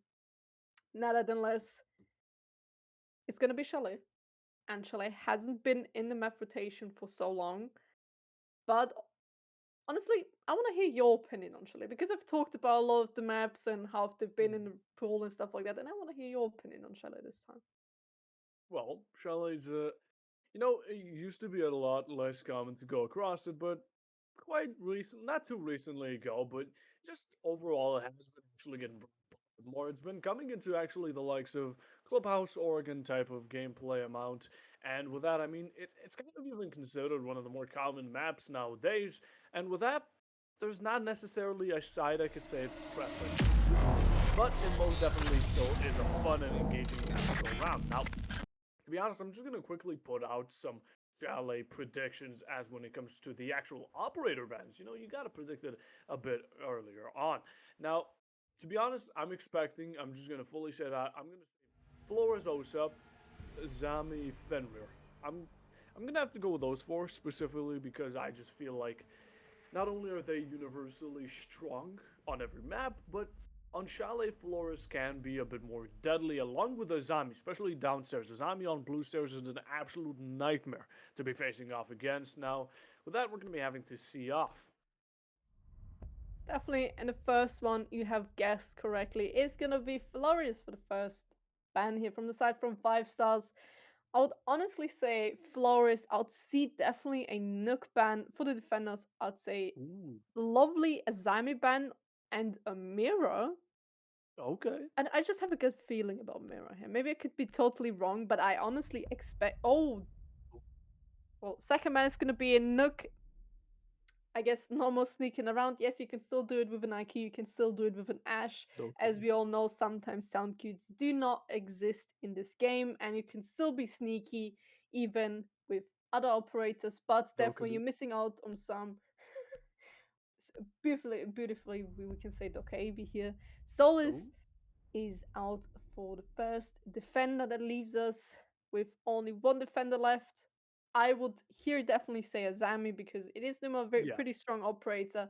If you have Azami up, you can pretty much play Meza for the entire time of the round. You just gotta be careful that you don't get naded from below. And the last ban is gonna be Mira. Ooh. All So right. I would have had 3 out of 4 bans correctly, and that's well, I'm a bit impressed with myself right here, you know? Right. Yeah, fair enough. To be honest, the Nook is very expected. Yeah, she has nades. most definitely good for verticality when going below the site, nading up top, and then even actually getting the availability to sneak in very decently. I mean, you can bypass main cameras, Valkyrie cameras, whatever type of cameras you may want with ease. So Nook, a very reasonable one. Of course, Flores and Solus as well.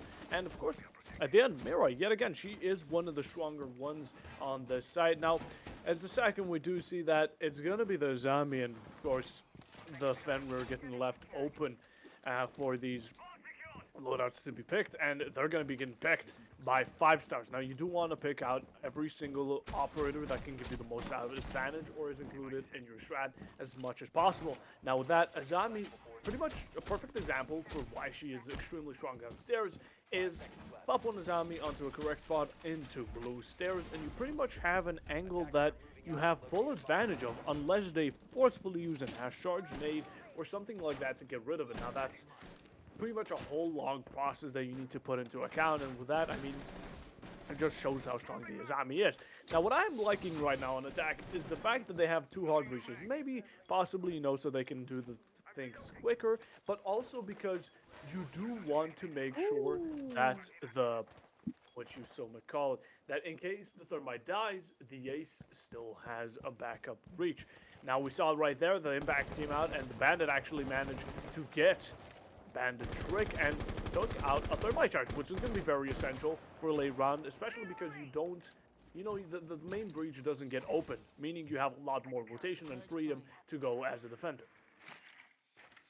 Definitely, but what it also shows is that BLUEJAYS-Sports, they're not too focused on one side. Yes, they've lost now a Thermite charge. They couldn't really get main breach open. Nevertheless, they're still moving on. They're still keeping up their momentum. It is the first round, so both teams, they know each other. They've already seen each other or heard of each other, or maybe even played against each other. But still, each time you go into a match, the first round's going to be like, okay, what are they going to do? How is their play? So you really get to know the enemies on a level. Then on the next few rounds, you can always counter them back, play into their specific playstyle in order to create more chaos or just rip their strats, defense strats, attack strats apart. As we can see, the first few Oh, MPs coming out, and another MP has been taken by Wumai, and that was actually pretty smooth placed. But with 1 minute 15 left on the clock, they need to hurry up here a bit because time is ticking. Not a single defender has died yet. We're on bottom floor. Not a single breach is open.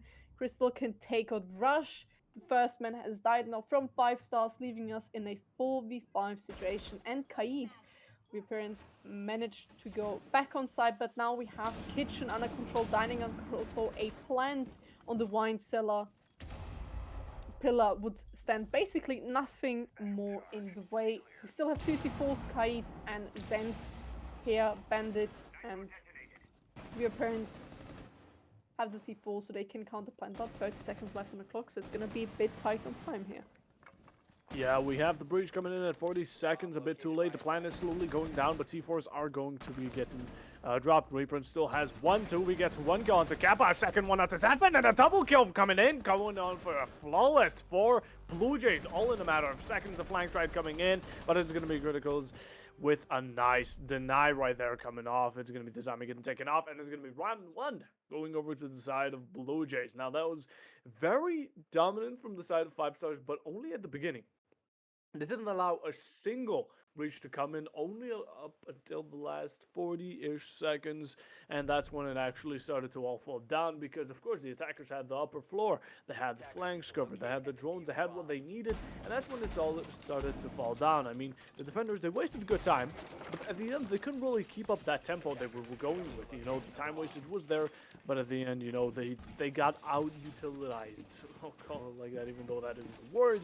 But we can just see how, even with how focused Blue Jays was on breaching, I mean, they had the Yana with nades, they had a Thatcher, an Ace, a Thermite. All of those operators, which are pretty much, okay, the last 3 are a bit more focused on breaching, but still 3 operators fully just focused on breaching itself. And even then, they only got in the last 40 seconds just because of a very good bandit trick and, of course, use of utilities from the side of 5 stars. It came in very late.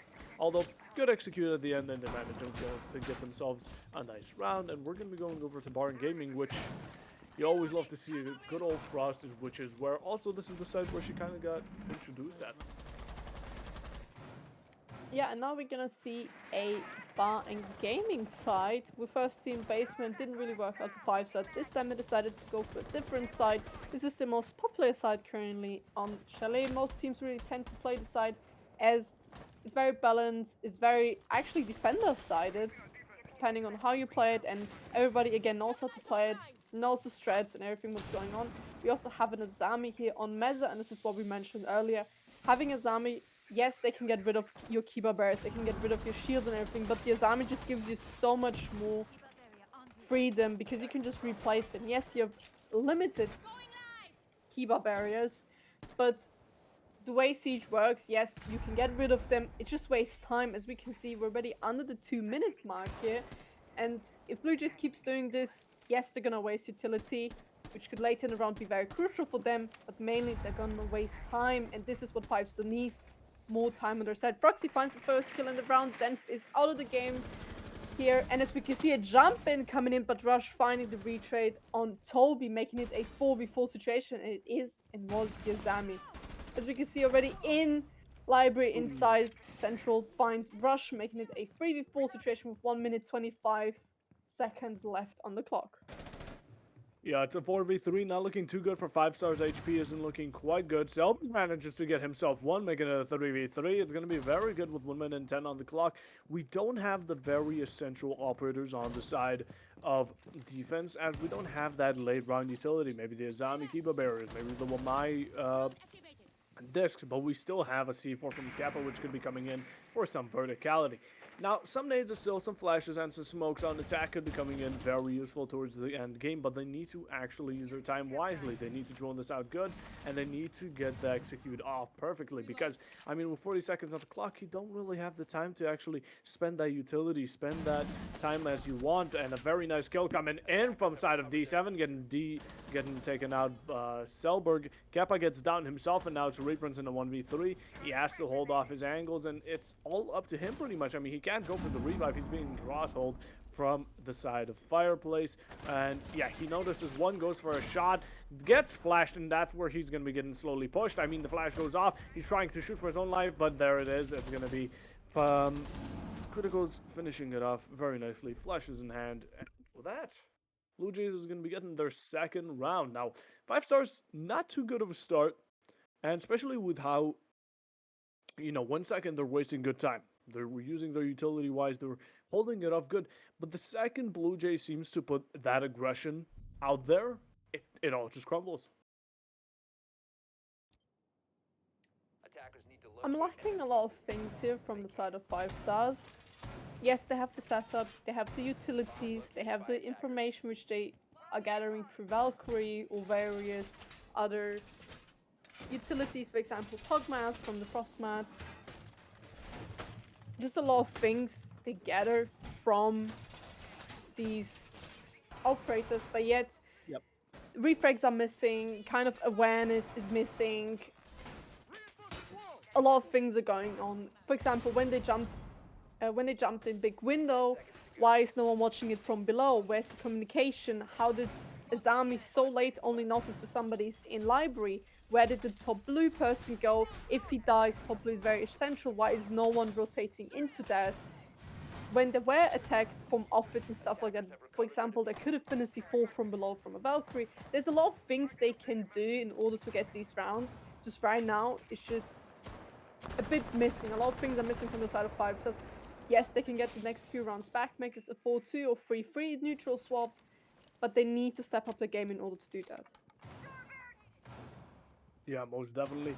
Now, we are playing bar and gaming yet again, so not too much of a switch, but I do like seeing a bit of a Dokkaebi, seeing a bit of a Kiptao, since Dokkaebi is giving me some chills from a previous map, but that's all in the past, as we're going to be going over to really what matters is verticality here.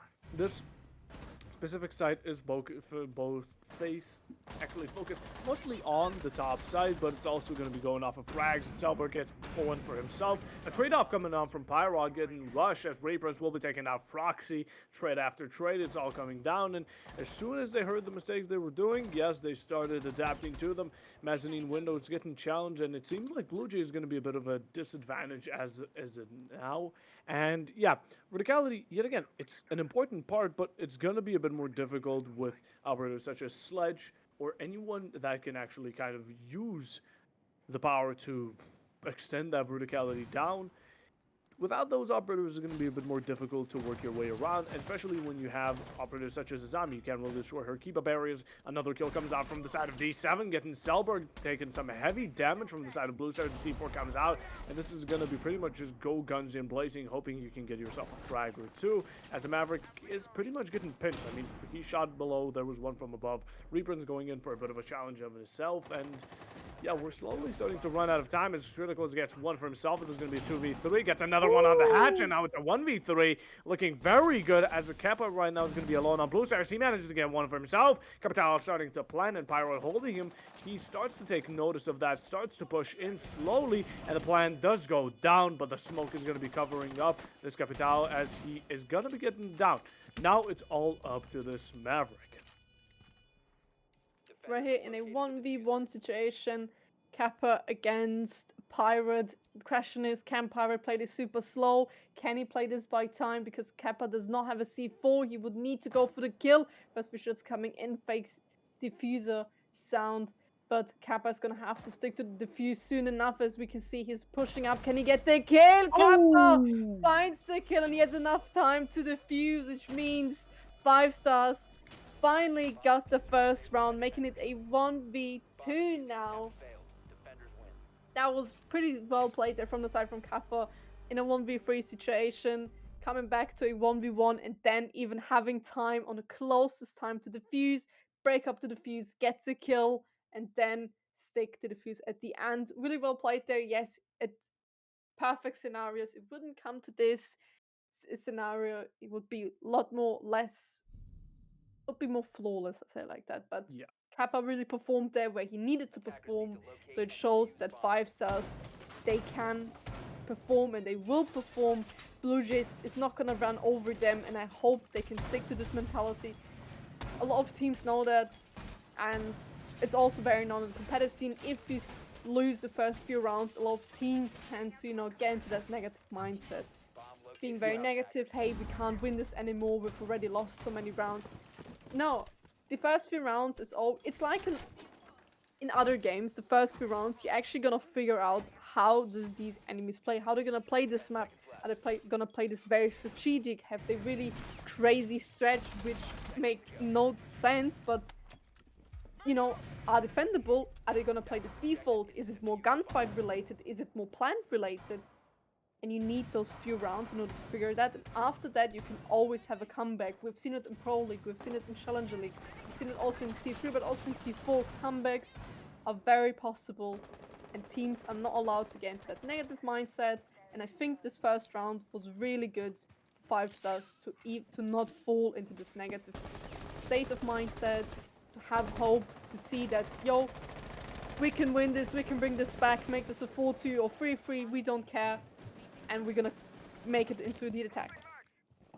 Yeah, most definitely you can't really necessarily you just don't want to give up, which should be the mindset you should be going for, and 5 stars is doing exactly that, but D7 is going to be shutting down Cellbagger in the early, not even a minute has passed and it's already 1 down, but yeah, mindset, you got to keep it going. You can't necessarily just give up because, you won't really get far if you keep on doing that.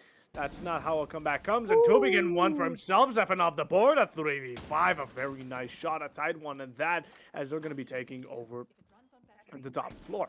Now, with that, I mean, it's going to start slowly progress towards just verticality, slowly start to push down and pinch, and even corner the enemy defenders as they're going to have to play a bit more aggressively. I mean, Zephyr and Selberg, they got taken out quite early, and they're late game operators, especially with the Zami's gadget still possibly being in the recharge mode, and same goes for Zephyr. It's not going to be looking too good, and I mean, 1 minute and 20 seconds, and these attackers, they're looking very decent right now. Five Stars is right now in a bit harder situation. 3v5, yes, still able to bring back. They have Kappa for C4. That C4 would need to land, make it a 3v4 situation, then make it easier later in the round. Yes, they can still use that C4 as a anti-planned, post-planned situation to get a kill. But honestly, at this point, they'll need to go for the kids. Toby with Oh, two beautiful wall banks coming in into top blue, leaving Rush in a 1v5 situation. He can't do it because Central finds the final kill in the round, but Toby with a 3k this round and two amazing shots. They tried to retake top floor and both weren't able to find the kill on Toby. oh, wow. What a way to finish it off. I mean, round four going over to the side of Blue Jays, and a flawless one at that. They were very dominant. I mean, they took upstairs quite quickly, just kind of pushed their way through, guns blazing. They got one, they got the second, and then they just kept on progressing, which is the way you should be going about it. 5 stars getting shut down one after another was a bit tragic to watch, but in the end, I mean, Blue Jays is looking like they're going to be securing themselves at least a 4-2 before the role swap, I would say, confidently. But I'm still rooting for 5 stars. I'm still hoping maybe we can get a 3-3 at least. And yeah, now, I mean, with that in hand, we're going back downstairs. This is where 5 stars had a really good start. And I mean, they had a very promising start, almost definitely winnable start. But at the end, it didn't come down to it, as of course, Blue Jays managed to take over, get the verticality in. Let's hope they, kind of go off of that a bit more. They're not going to be letting Blue Jays take rounds so easily. Maybe have a bit more control over it, because that is the main way you should be going about it. And, we still have pretty much the same loadout as we did before. The Bandit, the Gate, we have the Wamai, Azami, and Farinur. A very decent loadout to go along with it, or lineup, should I say. And yet again, I mean, Blue Jays are going to be focusing on main breach, which should be the main focus here. We still have the Brava just going for cams. Nades are coming out. Zephyr doesn't seem to be able to bandit trick it, but the impacts are going to be going out. And what a thermite charge was got taken over, and now they're going to be having to switch. I mean, you can't waste 2 thermite charges on something that isn't necessarily as a main focus as it is. And now we're going to be switching over to Wine and Cellar. But you gotta give it to Zenfir. He really committed to Yeah. the breach. There was a nade coming in. He decided to stay. He decided to go for the bandit trick. His teammate Kappa, on the other hand, went for the impact. They really coordinated that super well, which means now, again, they do have the upper hand. Yes, health-wise, it goes to Blue Jays currently. If we look at the scoreboard as well, but a lot of these rounds were a bit close. Yes, the 1v5 situation wasn't really as ideal from the side. 5 stars, nonetheless, they can bring this back. And as we can see right now, Blue Jays, they also go for the same strat as before. They're gonna go for Wine Cellar, gonna go for that Wine Cellar plant. They would need to have kitchen open. As you can see, first few shots coming in. Pirate finding Cellback here. Zen finding Proxy. A beautiful trade coming. 4v4, but Central gets Kappa out of the game. 3v5 situation. Only one C4 from Reappearance left in his pocket. Zen already used his, and Rush with the Wumai still being top floor. But in order to plant, Blue Jays needs kitchen control. Toby finds Reappearance here out of the game.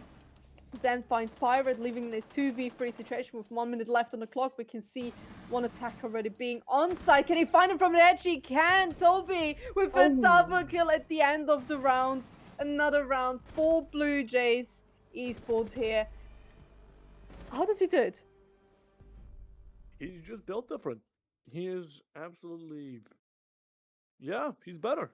That's the least I can say. I mean, not much to go off of besides mechanical skill, but I mean, that was very, very interesting to watch. I mean, 5 stars, they were performing a lot worse, I would say, than the first round they went with downstairs. And it seems like, I would say, Blue Jays has a lot more adaptability, at least being shown, than 5 stars themselves. They're kind of just going along with it as much as they can, but you need to kind of change up your plan depending on how the opposite team is playing. I mean, you saw how they were last time for what the main focus on the breach was. The second they got that thermite charge destroyed, they instantly switched to wine, focused on fully, and you should kind of prepare for that in a way. Not necessarily, you can't predict it. No, they could just stay on the other breach and you all just leave, and that would be a catastrophe. But you could be prepared for it, and that's what I feel like they maybe weren't.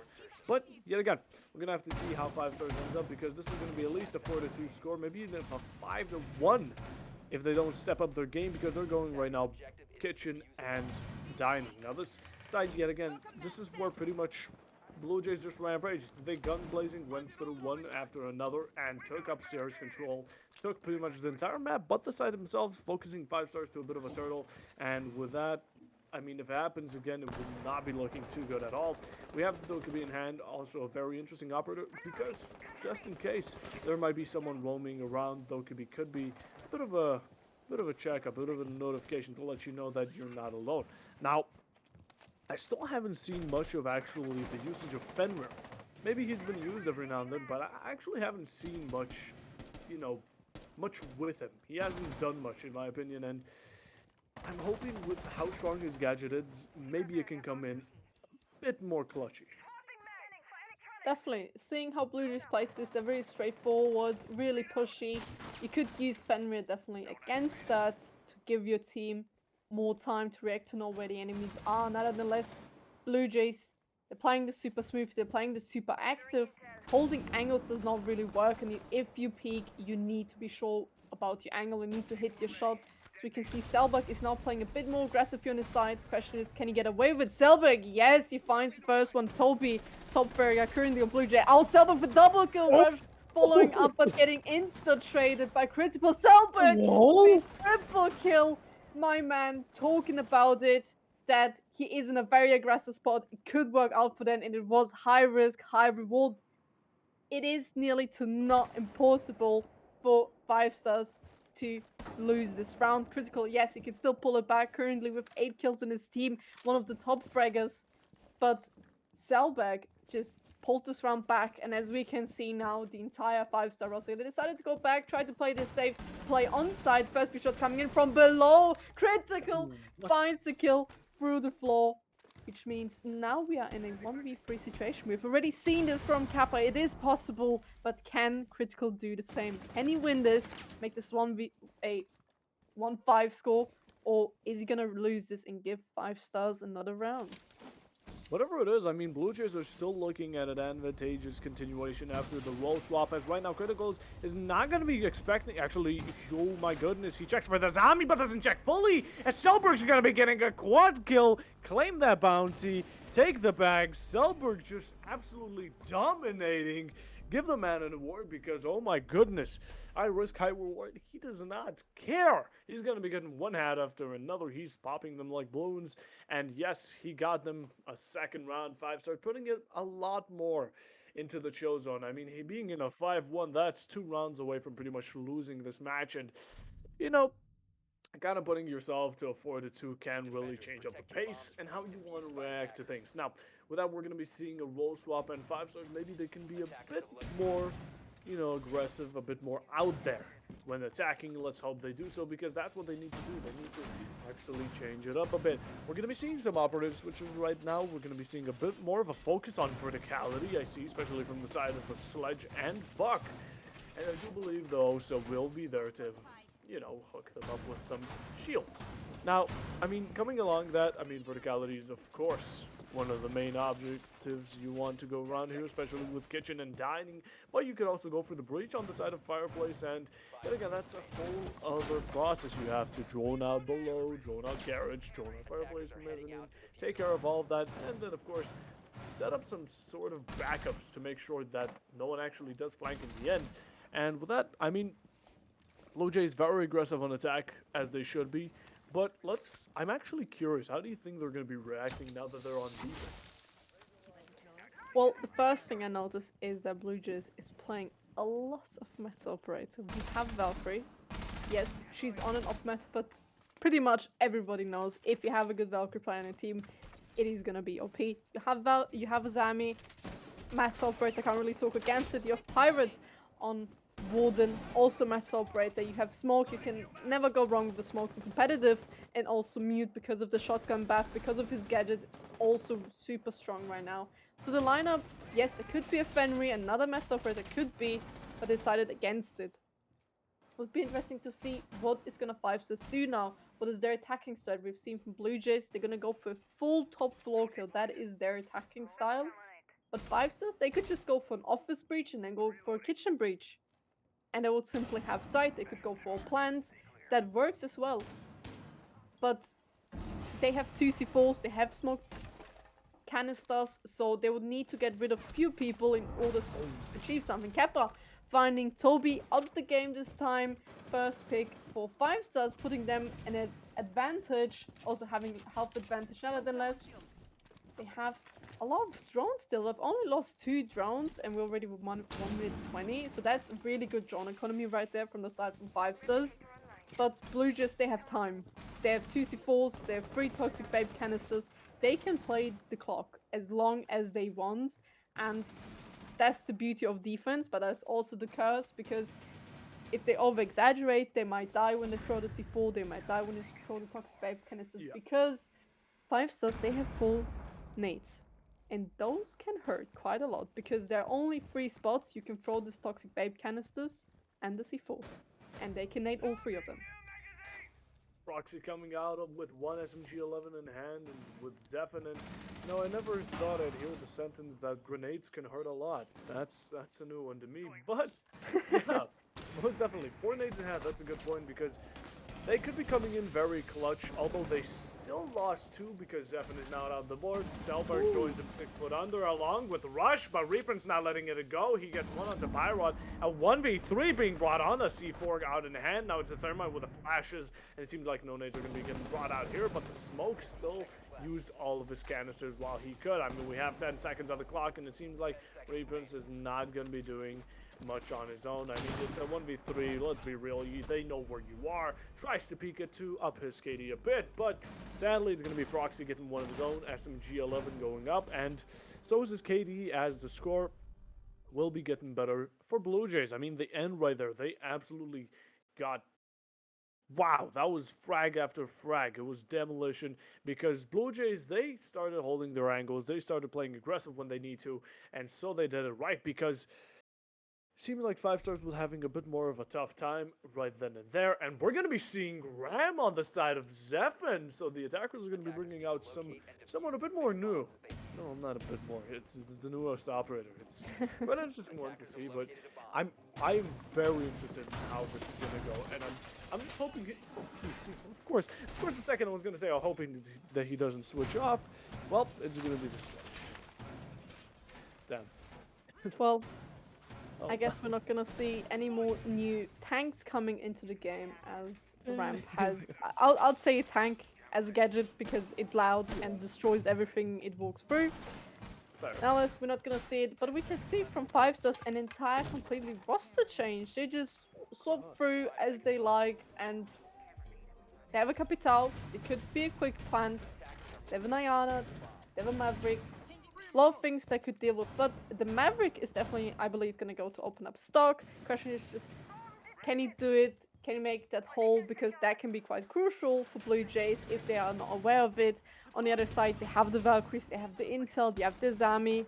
They can just simply cover up the holes that Maverick is making, because it's not as strong depending where it's being breached. As an Ace, as a Hibana, as a Thermo. Whoa, Oh beautiful wallbang coming goodness. in from Reappearance to Pirate, taking out the first defender. But as we can see right here, there's someone sneaking in library and waiting for his kill. And Zenith is downstairs already, and they're gonna go for that stock breach, it looks like. If I see a sludge inside, I will start screaming out fully. But yeah, a good start off. I mean, the Azami gets taken off. Zephyr seems to have gotten spotted, gets shot out from the feed hole made by this Maverick. It seems like they're going to be having a plan of their own. But yeah, I mean, right now, I'm kind of hoping, since there was a full roster change, maybe if Blue Jays go dining or kitchen, we're going to be actually seeing the Ram in action, as we see Kappa with the SSG in hand getting taken out. Actually, Froxy getting taken out. Byron Selberg gets one for himself. It's going to be D7 off the board. And 5-stars putting up the fight they haven't been for the past few rounds, but they're surely sticking up for themselves, and they're doing it good. This is looking really flawless. Not only that, but they've wasted not only gadgets, they haven't wasted time though. That's the good part. Ooh! Ooh, a very nice skill coming in onto the side of Selbor. Keppa getting the refrag and Reprince finishing it off. A very nice way to kind of make up the score. It's going to be 5-3, and well, without a doubt, 5 stars seems to be getting a bit more into their mood now. I'm just gonna assume that if we do see maybe kitchen and dining or some, yeah, that's the most like vertically reliable side. I'm just calling out there will be a ram. Well, it is 3-5 now, so this is definitely a comeback time that could definitely bring this back to a 5-5. Then it would be the first team who would just match point, they have the advantage. But obviously, Blue Jays, they just need one more win to be here on match point today and maybe even close up the map. As we've seen a lot of defense strats from 5 stars on basement, and now we're gonna see the equivalent to that from Blue Jays. How they're gonna attack this? Are they gonna do the same? Are they gonna give up some spots or not? And now it's even gonna be interesting. How is 5 stars gonna attack them? We've seen Blue Jays, they don't care. They will go wine cellar and open up wine cellar boilers, and they will just go in. That is their strat. It works out. It works out for them. Eventually they'll take kitchen, but if they kill the player from below, as we've seen it from Toby a few rounds before, they'll just walk on side and plant. Is 5 stars gonna do the same? Are they gonna go for the same thing? Or are they gonna try to play more vertical, maybe open up things? They have a bug, they could open up everything, they also have a thermite, but as we can see, Central is here ready for the bandit trick. And Zenf Yeah. managed twice successfully to bandit trick the wall. Is Zenf now gonna have the same success rate or not? That's gonna be interesting to see. Most definitely will, especially he's on the wall. The thermite, the nade comes out. Critical not taking any damage, but Toby looking very low. That's going to be one nade, I do believe, two maybe even, as of course Zephyr will not be there to get that wall. He kind of backed off with the thermite breach, but they got a good nade in though. Maybe they didn't necessarily secure themselves a kill, but Toby's not looking good at all on HP. It's going to be surprising how he's going to hand over towards the end of the match. Still needs to wait for his gadgets to recharge a bit more, since he still has some in his pocket. But yeah, I mean, this is kind of where the entire strategy focuses over to wine. I mean, this is where it's gonna be shotgun battles for Froxy right here. I mean, that shotgun from Mutant Smoker, just absolutely devastating weapons to go up against, especially on close range, and especially, to be honest, this really does remind me of Elbow on Oregon. Oh, it does, yeah. I see, I see. See, just the problem is now from the side from 5 stars, they've used both of their nades. They can't really get rid of that shield, and they don't have any utility. Yes, they could use an ace charge, but they'll need to get rid of the ADS. They'll need to, deactivate the ADSs and then order to breach. But are they gonna use it like that, or are they gonna use it for the main breach? And now they don't have any more EMPs to work with the shield. And now it just comes to question 5 stars. Are they really gonna continue that? Because he's still there waiting with the shotgun on boilers. Proxy finds the first one reappearance, is out of the game, and he's still managing to hold it down. As you can see, he can now just freely walk up as he has the power of it. He can injure the second one. Rush can find Pirate here out of the game. 3v4 situation for Blue Jays, even though Toby is super lit. Keffa, Selbek, and Rush, they need to get the next few kills in order to bring it back for his team. We can see D7 finding Rush, Keffa finding Critical, making it a 2v3 situation with D7 and Toby still being alive, even though there's super low few shots coming in. Selbek can't find the kill here in D7, but Toby being on site, still holding down the side. Proxy finding Kappa here now, still from Boiler. My man is still alive. A beautiful quad kill here at the end of the round. You gotta give it to Blue Jays. They're now here on match point. Yeah. Whew. That's going to be very stressful for 5 stars to face off. Now they have to win 3 rounds in a row to even get a chance to continue playing. Now, the performances, I don't want to necessarily downgrade them, but Blue Jays seems to have the upper hand. I mean, right now, Froxy was just off the leash. He was not bound to that elbow-like position. He went out. He got the shotgun kill onto Thermite, SMG-11 in hand. He got the second and then finished it off with the quad kill. A very nice way to play it off, and a very aggressive, and not only that, but very unexpected. I mean, as a Thermite, when you're getting challenged from all the way from, I don't know, line sight, you don't necessarily expect a shotgun user to come up in your face and, blast 12 gauge in your face, but normally you expect that challenge to be finished first before anything rational like that so happens. Now, with that in hand, we're going to be going into good old dining and kitchen. The lineups, I'm quite curious on how they're going to be for the attackers because, I mean, I saw that ram. I still want to see it in action so badly because of just imagine how satisfying it is for the entire floor to just get ripped apart. I mean, yes, but the side effect of that is just like this loud tank walking or like rolling over Yeah, but your like ceiling or cool, floor.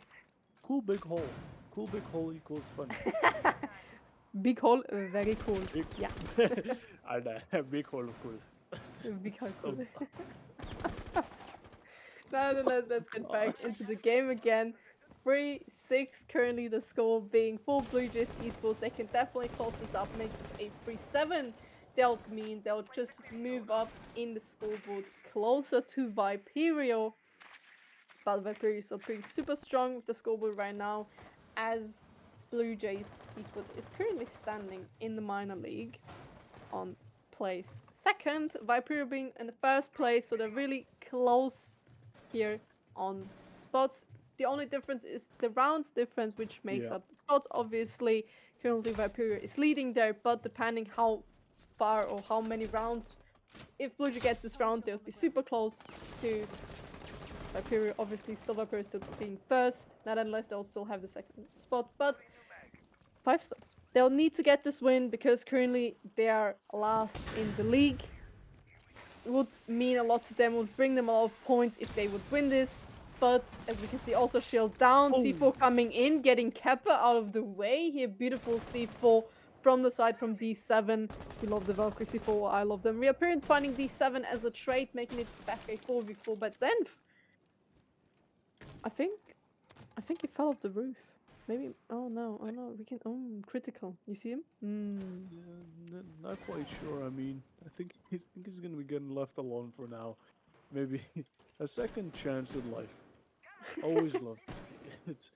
But yeah, I mean, I am actually quite enjoying the Brim gameplay, to be honest. I'm gonna be quite frank here. I'm not used to seeing Brim, but as much as he used to be very down talked on, he has actually gotten a decent buff, and I mean, with the amount of utility he can use to kind of prevent peekers, since this is a type of aggressive fashion of play like Blue Jays have been delivering, it's kind of a very good operator for the situation. But Woo! oh my god, Jaeger, you didn't have an ADS in your pocket as he just ate that frag and he got taken out, making it a 4v3 situation for Blue Jays. Seemed like 5 stars are making a bit of a comeback. It was looking a lot better for Blue Jays, but can't say that now as 15 seconds are on the clock, but these attackers, they need to get into the action. Zephyr looking very low. Toby getting one, getting a second. Does he get a third? I don't know. We still have 7 seconds to figure out. That's going to be one from the side of Criticals. Reaper's getting one from onto Froxy and Toby to finish it off. It's going to be a triple kill. And a very nice one at that. Oh my goodness. That's going to be Blue Jays with a 7-3 score. Not looking bad at all, as of course 5 stars gave it their all. It seemed like a bit of a comeback, but in the end, sadly, could not be executed quite well. And with that, Blue Jays will be taking this map, and that's going to be Chalet pretty much the last one. Well, all I can say is I'm pretty impressed from the side from Blue Jays. They had some tough rounds, which they brought back. They had also some flawless rounds, but on the side from 5 stars, you have sometimes bad days, but there was a lot of things lacking from the side from 5 stars in order to win these rounds. Some reflex were missing, crossfires, or just generally the strat.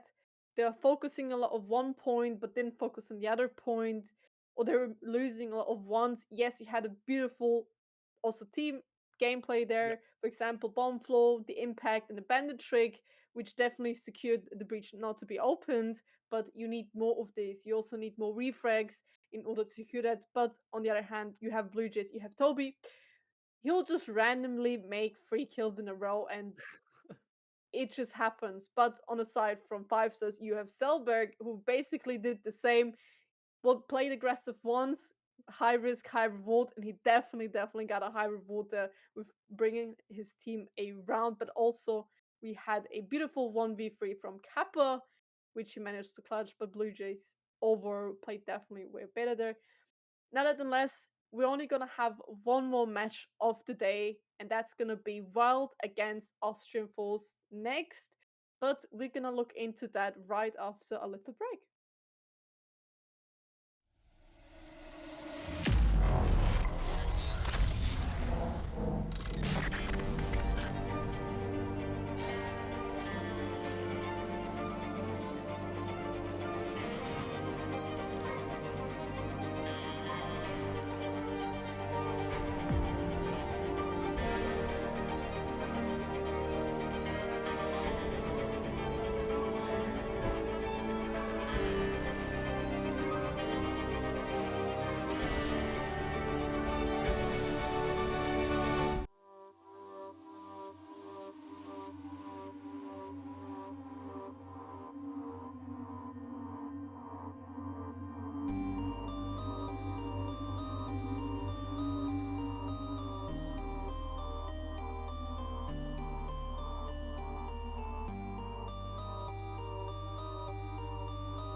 Welcome back after a very, very long break. We are here with the final game of today, Minor Vibrant League Playdate 2. It's going to be Wild Multigaming against Austrian Force. Next to my side, we still have the beautiful Puffer Bob. Sorry. My Just say aunt. Bob. It's fine. Okay, I'm just going to say Bob from now. Simple. um, we're still here, gonna wait for the last game to start, and we're gonna see the biggest map of today. It's gonna be Skyscraper, and one of the newest map. And I'd say I also want to hear your opinion this time here. My opinion on Skyscraper. Well, to be honest, playing it is not such a grace as it is looking at it. A very beautiful map to look at from the outside and the inside, but when actually playing it, it's a bit more complicated, and not many people have good experiences or good, I'll say, reviews on it. But in general, I think it's a very decent map. A bit not picked very commonly, that's to say the least, but we didn't get any map like Night Haven, so I'll be good with the callouts at least. I hope so.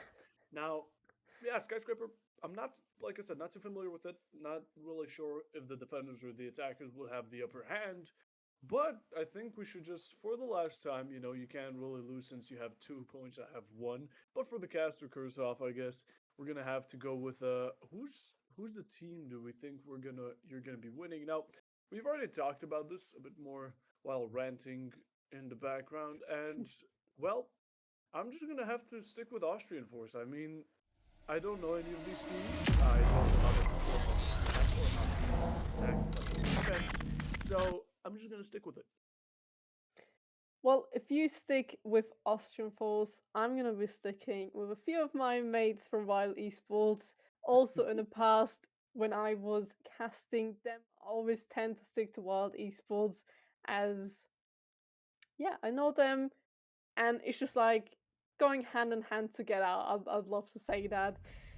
Nevertheless, we're gonna go now into the map. Team map has started. As already mentioned, it's gonna be Skyscraper. As you said, it's a newer map, not as complicated as, for example, Night Haven Lab. So we know the callouts, and that is always great to see. Talking about bans, I'd love to see from the attacking side a Flores ban, as there's a Yeah, lot of utility going on with shields, but I can also definitely see a Ying ban coming through. For the defense, honestly, I don't really know what to expect from the defense side, but first ban is going to be okay, we banned with Wild Multigaming. But for the defense, I'd see an Azami ban and a Solis ban actually coming through. yeah.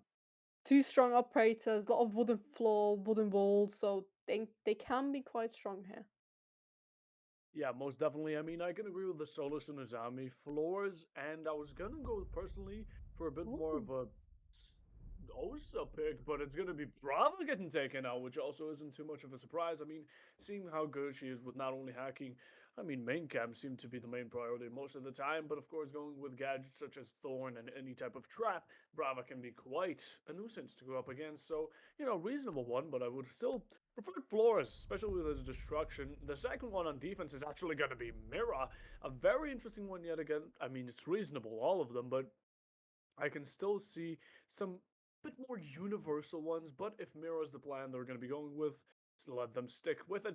As the last one is going to be on defense right now, 3, 2, 1, and it is going to be Cade. So, wow, we were not going to be right one way or another. Dokubi Cade, we don't have the dynamic duo of Thatcher and Cade, but Dokubi still a very strong overall operator. Same goes for Brava and Mira, and I mean, I guess we're going to be having to see some stronger operators such as Fenrir, Solus, Azami. Maybe a bit of interesting, but put some spice on it. I'll say it like that. And on attack, maybe some floors, but it doesn't seem like the first one's going to be going that way. Well, interesting to see that even though a lot of metal operators is still open, especially Fenrir, Wooden, Azami, Solis, or even Valkyrie, all of these operators are open, and yet, while Multigaming decided to not even pick a single one of them, they have the strats, and they know how to play them, while Multigaming definitely played quite a lot of time, actually. Skyscraper, I've seen quite a lot of them here on this map, but you can see and show your enemies as much as you want. They can only learn from it and benefit as much more material exists from you and your team on Skyscraper or on different other maps. But see, Wild Multigaming, they have something on them. Usually they have one, two players who perform outstandingly well. All right. And so so they have really good players, yes. And in the matches before, it was always there's one or two players who are like insanely good, and if they are top fragging, it's like you know, the German highway. I'd love to say. I'd love to say Wild Multigame is like the German highway. They just go through, especially in the attacks. Same Are same we as the like defense. pinpointing any specific players on side of Well, Wild? I've seen from Wild quite a lot of things from Raindan, Swiss also, but Zodiac was also super strong. Tazzy is on and off sometimes, also performing good, same as Striker, but it's not like overly extended like sometimes. Raindan is heavily performing, same as Swiss sometimes heavily performing, or Zodiac. So I'd love to see again one of these three players perform outstandingly well. To show that that's basically their play style. But again, I can't predict the future. As we can see, Tazzy finding the first kill on Zindan. Tazzy for Tazzy with a double kill on Raisin. Ooh, a very nice one. Hunter like looking good HP. Another one out to Thatcher. Zodiac with one of his own. It's going to be a refrag or maybe even a trade onto Tazzy by Hunter. Not letting that slide low HP. R4C in hand, though. Actually, the G36C will be there to take out Tazzy. Now, yeah, some decent aggression. I mean, we have Tazzy go for a 2-1 right now. Zodiac joining along, and now it's going to be a 4v2 situation, which is looking very good from WoW. I mean, Raiden's still holding it strong.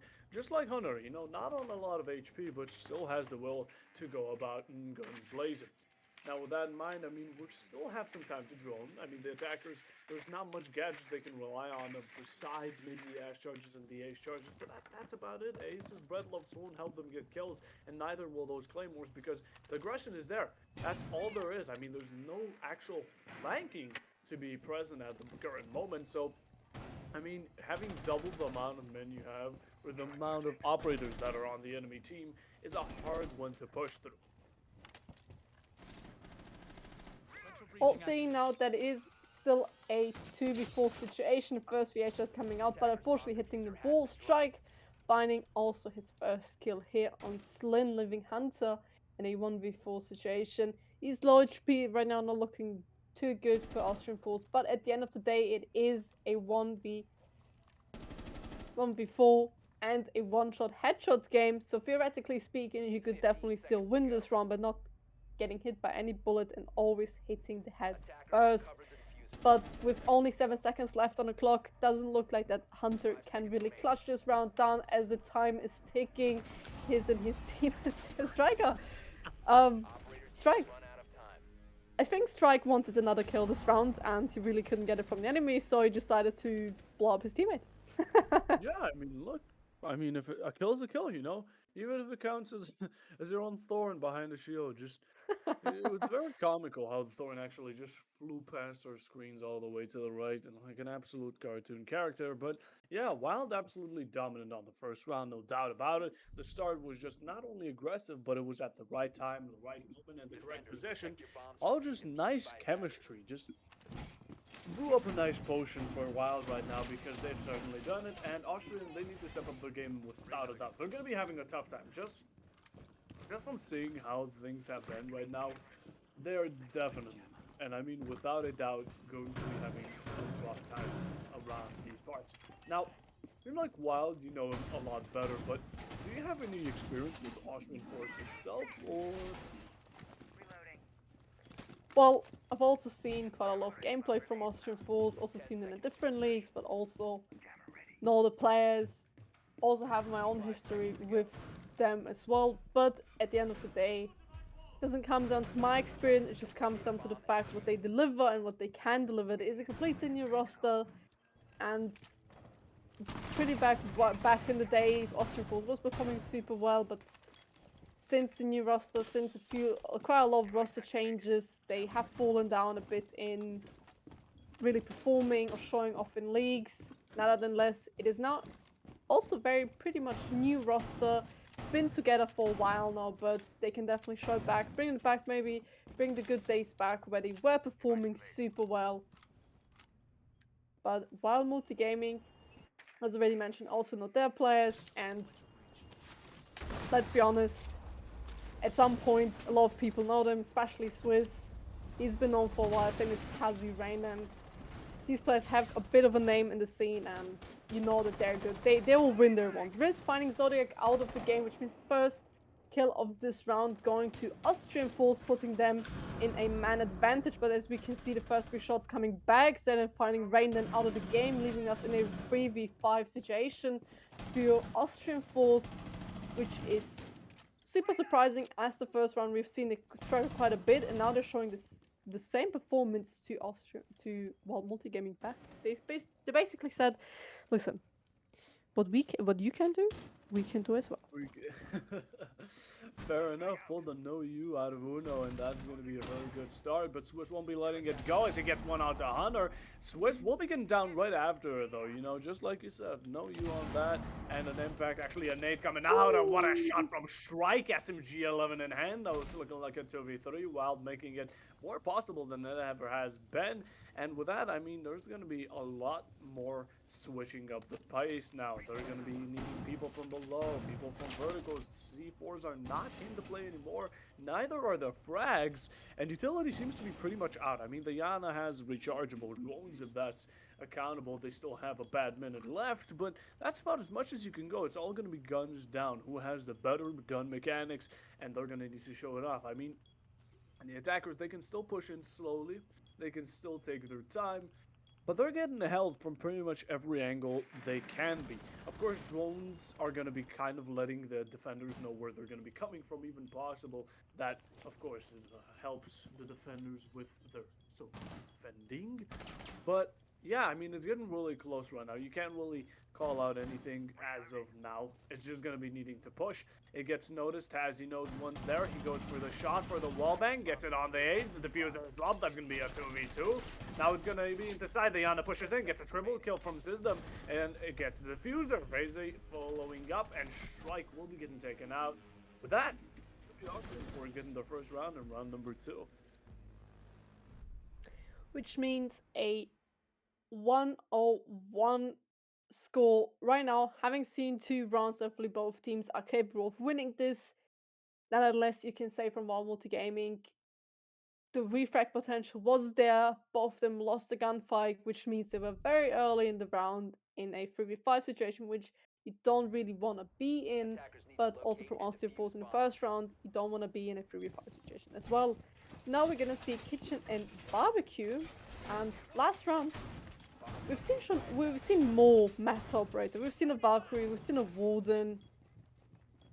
Always coming in handy when you have the 1.5 on an MPX.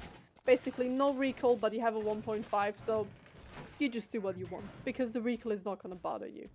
On the other hand, you have a water gun, so if you shoot body, it's gonna take you an entire magazine to kill that person. But one-shot headshot game, at the end of the day, you need only one shot in the head and the enemy is dead, and that's why Warden is so popular. Not really because of the gadget. Yes, Ying was quite popular in the past. Ying, I won't even say Ying is a bit more in the meta now because of her gadget. Yes, Warden kind of counters her, but Ying's been played a lot more recently because the meta has progressively become faster. People want to be faster on site, they want to have less downtime, so they just want to push in. And a lot of teams can't handle that, so it comes in handy to pick a Warden. Yeah, I mean, when it comes to the MPX, it's like, look, if you had one shot or one opportunity to seize everything you ever wanted in one moment, would you capture it or just let it slip? It's kind of like that. But talking about it, it's going to be Sling getting down, System taking some damage himself, and it seems like it's going to be the Frost Mat possibly getting a turn of its own for some KD. You know, the Frost Mat also needs a kill or two, doesn't want to have a -1. Zodiac getting one onto System. That's going to be a second one for him. Onto Riz. Vazel falling no! up a triple kill. Oh my goodness. The UMP-45, the super shotty. Do we get the ace? Buck is backing off. He gets shot. And now he's ready for the skeleton key in hand. That was a quad kill from Zodiac. He may be low, but not on kills. He's 5-1 right now. He's absolutely dominant. What a shot. He's not going to be backing off from this challenge. And oh, he gets taken out by Hunter. And that's going to be sadly no ace. But certainly, Tazzy will be there to finish the job from the vertical. And another round going over to the side of Wild. Oh my goodness. So, remember when I said that Zodiac is one of the three names I mentioned? Can you see the thought process behind it? Why? I mean, yeah, most definitely. I'm still waiting for that Raiden though. Raiden, Raiden is a cool He name. I want him to succeed. he has his on and off moments, but when he's there, you'll notice he's there. He Let's actually let's is. let's put it like that, yeah. Same as Zodiac, yeah. It's usually one of these three players who overly perform well. Like people, they notice them. Let's put it like that way. But back into the game, we are now in karaoke and tea room, same side as we played in the first round, where while Multigaming was able to secure themselves one round, putting us right now in a 2-1 situation with Wild having an upper hand. As we can see, again, not many meta operators going on currently, but honestly, they don't really need them. It just shows that they just need a gun. Mhm. It's not like we've seen it on Project LFO where a lot of players had shotguns. Yeah. They they need the guns. They need the pew pew weapons. Pew, boom, boom, brr, brr. That's the definition of a good Oh, buddy. But yeah, I mean, Wild already, I was expecting half, expecting a run out right there from Tazzy, but a bit of preparation just in case he wants to pre-fire a door left and right. And I am liking Austrian Force picking out their Grim on the side of Basil. Very interesting operator, and the Osa is going to be quite a deadly one to go up again. But yet again, Osa can be countered a lot more than Grim. You can't really counter Grim, but it's not like his gadget is something necessarily overpowered or destructive as it may seem.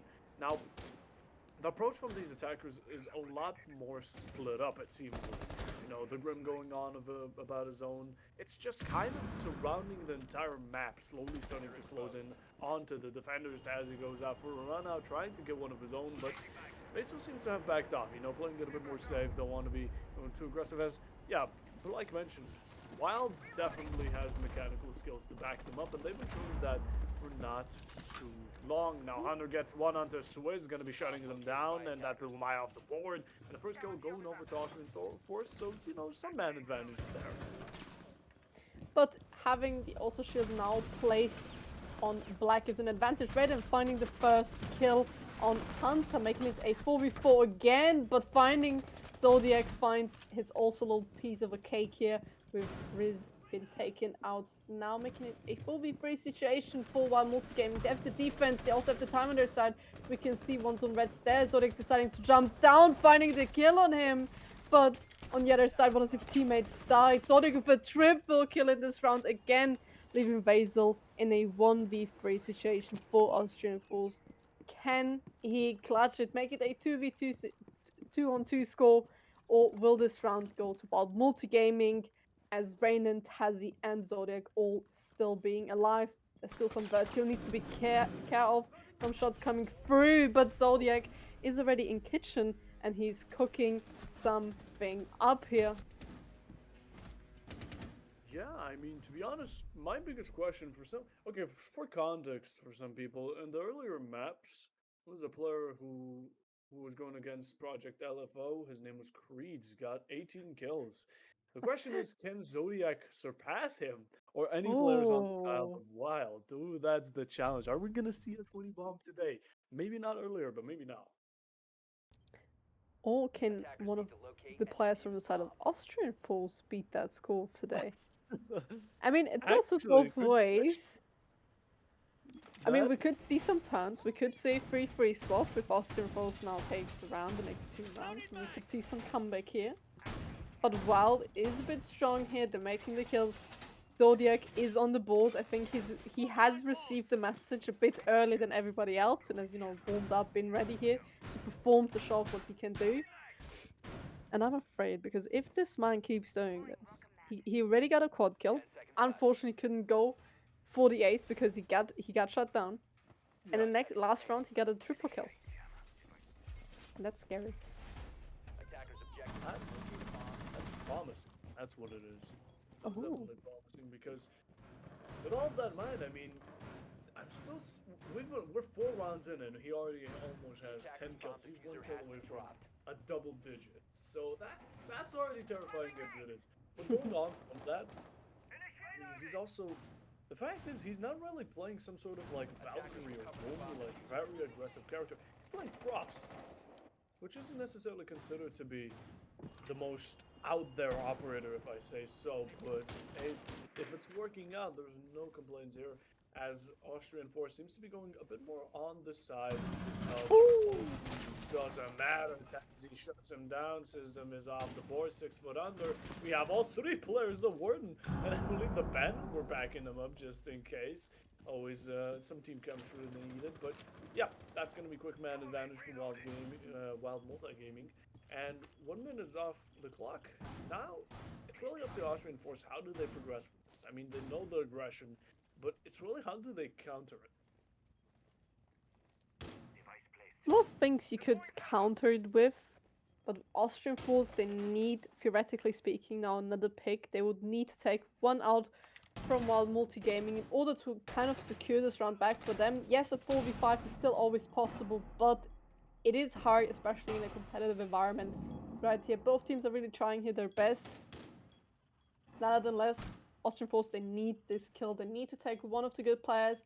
Especially, I believe they would really need to take out Zodiac or Tazi, one of these 2 players, in order to really secure themselves this round or make this round even more winnable for them. Because with 1 minute 10 seconds left on the clock, it is hard. It's gonna be hard, as you already mentioned. They're gonna have a rough time here with Wild Multigaming, and Wild, they're gonna step up to the plate and show, listen, we bought Skyscraper. We have here the papers, and you're not taking Skyscraper. Well, talking about it, Strike finds a C4 kill on Riz, taking out another Austrian Force player. Yeah, making a 5v3, not much time going on. Slin taking some heavy damage. Tazzy getting that damage returned. As of course, right now it's going to be a 4v3 brought on by Basil. 5 in hand. Zodiac gets taken off the board. Now it's looking a bit closer, but doesn't matter. Tazzy gets himself a double and is going to keep up the streak as long as the MPX is in hand. Doesn't matter if it's a 1.5 times scope or not. That holographic will do just as fine as long as he is on it. Now, Patronate's coming in a bit of a random pick, as of course Tazzy will get himself a quad kill, and a very nice one to finish it off. Oh, a tight one. It flicks to the left, and oh, a nice finisher. Put that on the highlights. And of course, Austrian Force not getting themselves around, but Wild, they're going to be securing themselves at least 4-2, maybe even 5-1 to just finish this up earlier. And wow, as much as I'm always for the underdog, Austrian Force is looking like if they manage to win this, I'm going bald. We're No, not getting back into this discussion. I should just We already had this. no, but what do they actually win? What do they actually win? Do I have to go I mean, he said it. on stream in the middle He of said casting? it. So yeah, that's gonna be a quick. It's just in the middle. But nonetheless, it is defense for Wild Multigaming, and let's be honest, a lot of teams tend to play a lot better on defense and they perform better, they have the spreads, and they just have the time on their side.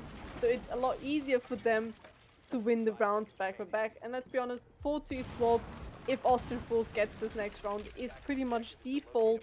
So it's actually still pretty much winnable for them, because as soon as it's swap, Austrian Fools going to be on the defense, and maybe that's where they're actually going to perform and show off. As again said, a lot of teams do struggle with the attacks because Rainbow Six Siege is kind of a defender-sided game. You have the upper hand because you're not playing against the clock as a defender, and as an attacker you need to have the clock in your time. And yes, 2 minutes and 3 minutes when you start in the round, that is still much, but it's still 3 minutes. It's not like you have 10 minutes to set up something to do and execute. No, you need to get to the building, get rid of the roamers, set up your thing, and then execute, and that all within 2 minutes 30 because you arrive at the building or on the building, close on entering the building by 2 minutes 30. Yes, on Yeah. bigger maps, it's even longer, and you need to roam even more, but that's where team play comes in and a lot of other factors. But speaking of time, we only have around 1 minute 55 left here, and Austrian Force is doing a really good job here and taking the space. The first kill coming out. Hunter finding Swiss out of the game, which means first kill going to them. Having now the upper hand is going to put them definitely in advantage because with 1 minute, again, roughly 35 seconds left.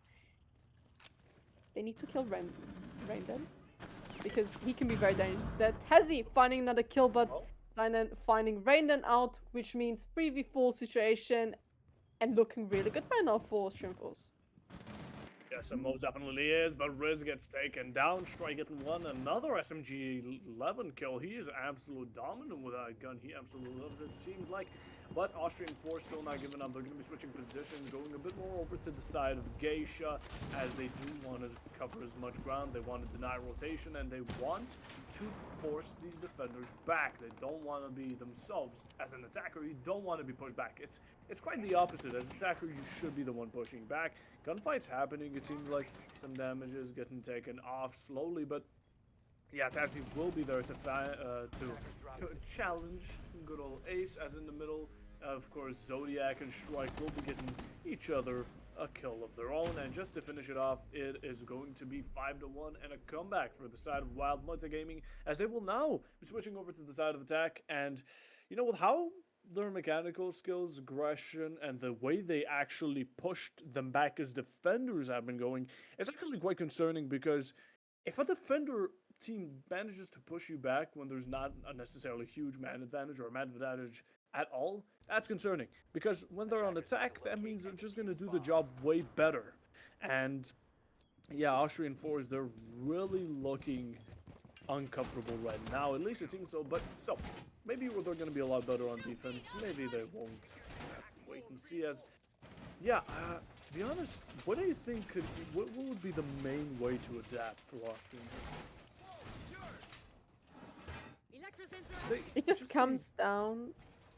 My apologies. It just comes down to a lot of minimal things. As we can see, Wild Esports, they're very gun heavy. They win their ones, but they're also very stress heavy. They know what to do. As we saw early in the rounds, Tezzy gets a kill and he immediately goes back to side or close to side. Doesn't really want to challenge it anymore because they already have the man advantage. And Yep. here comes into the play again.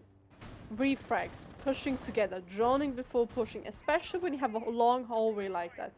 At any corner, at any door, an enemy could be, and they haven't drawn it out fully, and yet Diana was ready to swing, to go in. That's just a slight mistake, but all these mistakes, they can cost you something. As we can see, Slint is ready here for the jump out, but it's been prepared with a Claymore. Has to be careful, because Strike definitely knows that somebody is going to jump out of the window. He's checking it multiple times, but Austrian Force, they need a bit more, especially on the defense.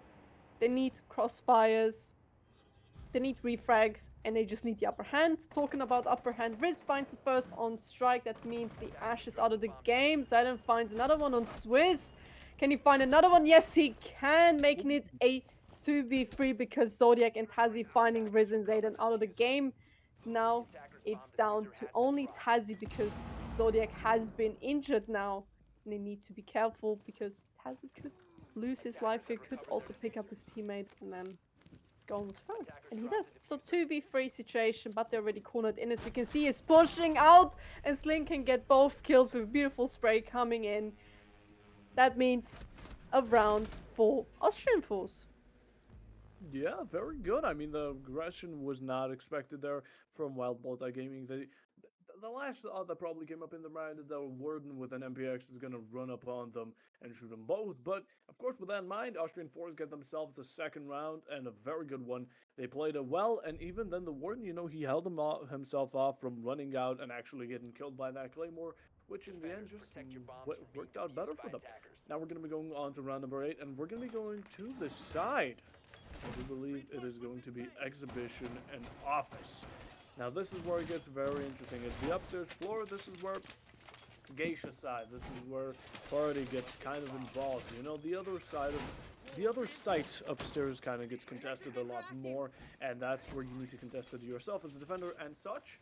You know, Wild has been doing that correctly. Most definitely earlier, they got 2 or 3 frags just from kind of challenging the players before the second they got into the building, and that's how kind of how they progressed with these amazing frags. And I'm wondering what Austrian Force are going to be doing right now. Are they going to be just playing a lot more safe, turtling around side?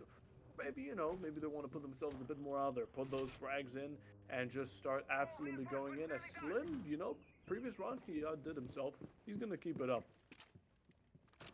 Definitely, as we saw last round, they definitely played more aggressive, got the first 3 kills in, got another trade coming in kills with that. Yes, they fell, but they placed their teams definitely in an advantage, and that basically won them the round. You can see it as you like, but Wild Multigaming is playing aggressive. Yes, they have the strats, but they're also playing aggressive, and as I like to say, the best way to play against aggressiveness is just play aggressive. I don't know Yeah. what's the English word for aggression is the best defense. I believe that's. I don't know. We'll I see. have not I'll heard of look it it, but later up on it Google. is kind of true, I guess. Especially in this matchup. Oh yeah, most definitely. This is where it would kind of counterfeit perfectly for this team. And I mean, if you can out-aggress the enemy team, that's how it works. But if you, it's really up to the debate of where you can. It's either the ultimate defense versus the ultimate aggression, or it's just who can be more aggressive. Now, pick one of those two. If you can't defend good enough, just be aggressive. Just go out there, shoot, use gun. As you know, Basil is going to be doing Ooh. that along with Sling, getting one onto Tazzy and one onto Swizz, getting a double kill for themselves. Austrian Force doing exactly what they promised to do. That aggression is definitely showing itself, as Wild right now are having a bit of a tough time progressing through the shield. No more nades are left. Lufia doesn't have any charges herself. Try gets one. Diaz gets taken out along with Raiden. And Zodiac will be there to get finished off by Vasil. The Jaeger, the 416 carbine gets one onto the window. Peeks to the left, and there it is. A very good swing onto the sledge. And Austrian Force securing themselves the 3rd round. Now, uh, can I take the thing about going bald back? I mean, you Look, if it said comes it. Look, if it comes to like, if it comes to like 6'5" for Austrian Force, I may have to take it back. I may have to lose my pride as a human. But if it means I don't lose my hair, I I mean, tip my hat to maybe that. listen. Maybe don't take it back. Maybe Austrian Force they need this support. They need Me this going support. bald is not Yeah, support. that is definitely their support. In order to win this, they need your support from that side. But you gotta give it to the boys. We said they need to play more aggressive. We said they need the opening picks, and that's exactly what they're doing. They got the opening picks. They played more aggressive, and it's definitely rewarding them. You know, pushing back while multi-gaming, where they are showing, hey, we're here. We're definitely gonna play against you guys. Gonna win some round backs. 5-3 definitely not impossible now on the stage to come back, make this a 5-5, and even be maybe the first one to take the match point here. But while multi-gaming definitely need to adapt to this aggressiveness. At the end of the day, they decided which map it's gonna be, and it led to Skyscraper. So if you want to play this map, you need to get or to understand how to play against aggression. And while it definitely knows how to do that, it won't be coming out, but it's not gonna find Swizz as he gets away with only a little bit of HP left. No, lost. There we go. English is sometimes very hard. It is true, especially as a guest, you gotta talk constantly, talk very fast. So you know, not being a native Englishman is not an easy thing. As Tazzy will be getting one onto Slin, and the Warden getting taken off. That's going to be a second kill for Tazzy. A double one, call it double trouble, as it's going to be a 5v3 brought onto Wild. Zodiac getting taken off the board by System. It's going to be a very nice 1p90 in hand, not getting stopped by anything. And, oh, Yeah, some shots getting fired. System is very low though. The Solus may not be looking too good, and the C4s are slowly starting to come out, but they don't seem to be getting used as yet. There may be some sort of intel on the Valkyrie cameras that's gonna let them know when to detonate it, when to let it go, when to let it rip. And yeah, okay, well, they have man advantage. They still have much things to draw from. System, I was hoping he wouldn't kill himself with that impact, but Tazzy gets himself a triple kill. Hunter takes out Swiss with a C4 from below. That's the pre-placed one. Actually, no, it's not. That was Valkyrie's earlier.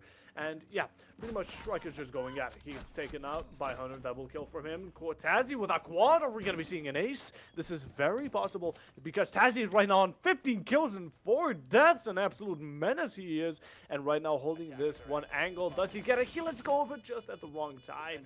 Nades in hand. The defuse is down and it is post-planned. The defenders now have a time limit on for themselves. And now it's riding along with Taz. Now we just need to wait to see how it goes, and Raiden will be taking it, but can we just go over the fact that Taz has like 15 kills? Well, we said one of these two players might get the 20 bomb. And right now, it's looking like that Hazi's gonna get that. It is. But it also means while multigaming is right now on match point, and that is super dangerous for Austrian force. It comes down honestly to the next 3 round, also to this round. Is it gonna be Wild Multigaming closing this game with a beautiful 7-3, or can Austrian Force pull this back, make this a comeback story, make this a 6-6, and then we're gonna see some overtime action. Also, definitely write it in the Twitch chat to the viewers who are watching. Also, I'd love to hear your opinion on this hashtag overtime, or is it gonna be hashtag Wild Multigaming? Now, here's the interesting part. This is the exact same situation we had before. It was Kreese with 15 kills on match point, and he needed an ace to actually get. That is very true.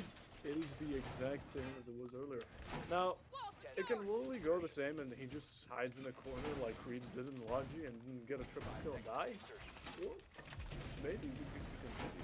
Maybe we do see a 20 bomb, but that's all up for debate as we still have to see what actually happens. I mean, it's all up to these teams. If Wild decide to take it home, probably could without how they were before. Ooh! Oh my goodness!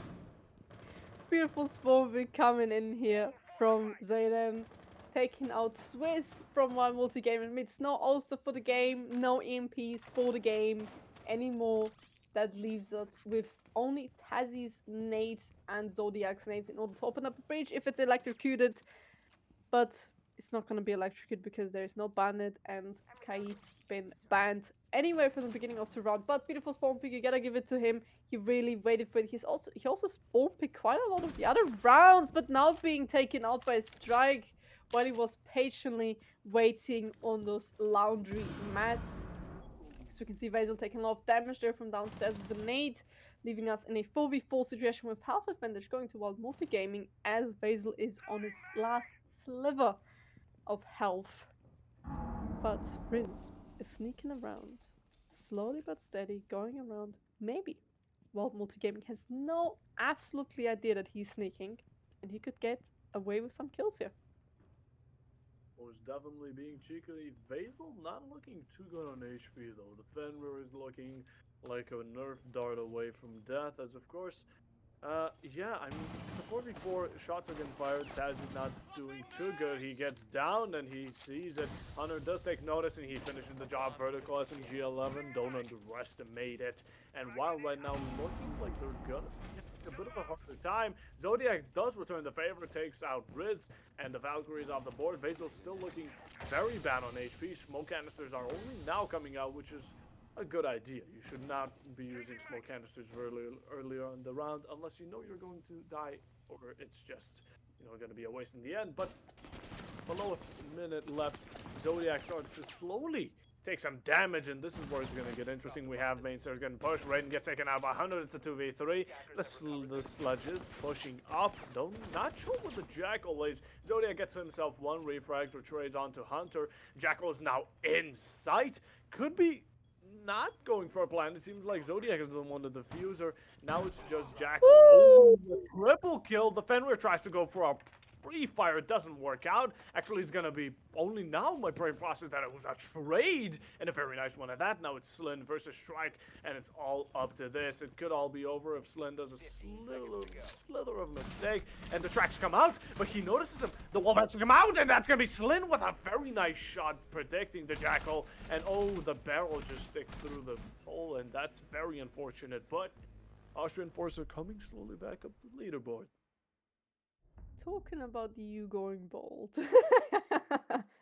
Hey, um, oh no, my internet's cutting. Oh, Oh no, oh oh no. no. Oh, I'm What sorry, a guys. shame. Oh no. Imagine I No. just pull off my hat and I'm actually just bald. I'm already bald. I have nothing to. I mean, it's I don't know what to say. I'm baffled the fact that Austria Falls managed to come back. They were in a man disadvantage for quite a long time, and that beautiful trade coming in there from Basil, he was only 2 HP, or like around 5 HP, and he still managed to swing and go for the trade, taking out another player of the enemy team, making it a 1-1, and then obviously Slin securing the round for his team, putting them even closer to a comeback. They'll need only 2 more rounds, but it's not over yet, they've decided, because we're gonna see another round. If, I'd honestly say, if they manage to get another spawn kill like that, if they manage to get, again, the upper hand early in the rounds and not lose it till the end, they could definitely bring this back. But as soon as they fall in a man disadvantage, they do tend to lose these rounds. But I think only time can tell. We will have to see for ourselves if that's going to be the case or not. Most definitely.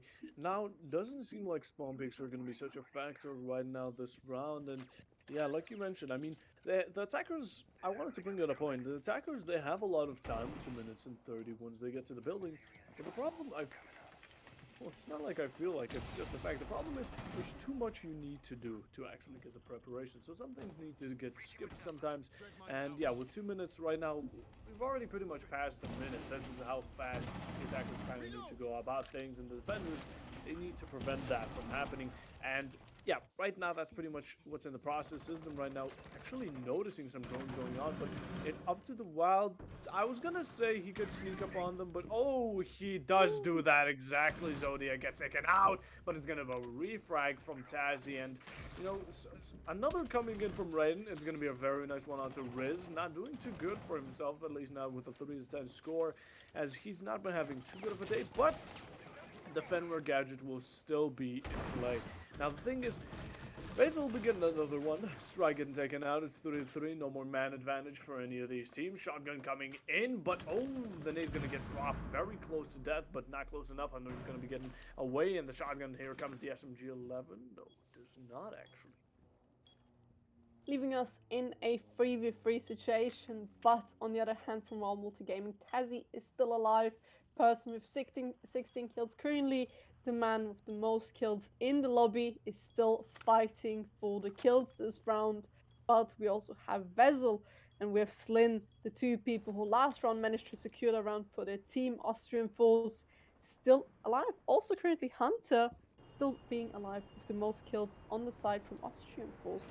And as we can see, Hunter finding Tazzy, that means the man himself is out, but getting refragged by Swizz, making it again a 2v2. But the big difference this time is they are both on low HP. Now Slin being injured, Vezel being taken down by a beautiful shot from Raindan.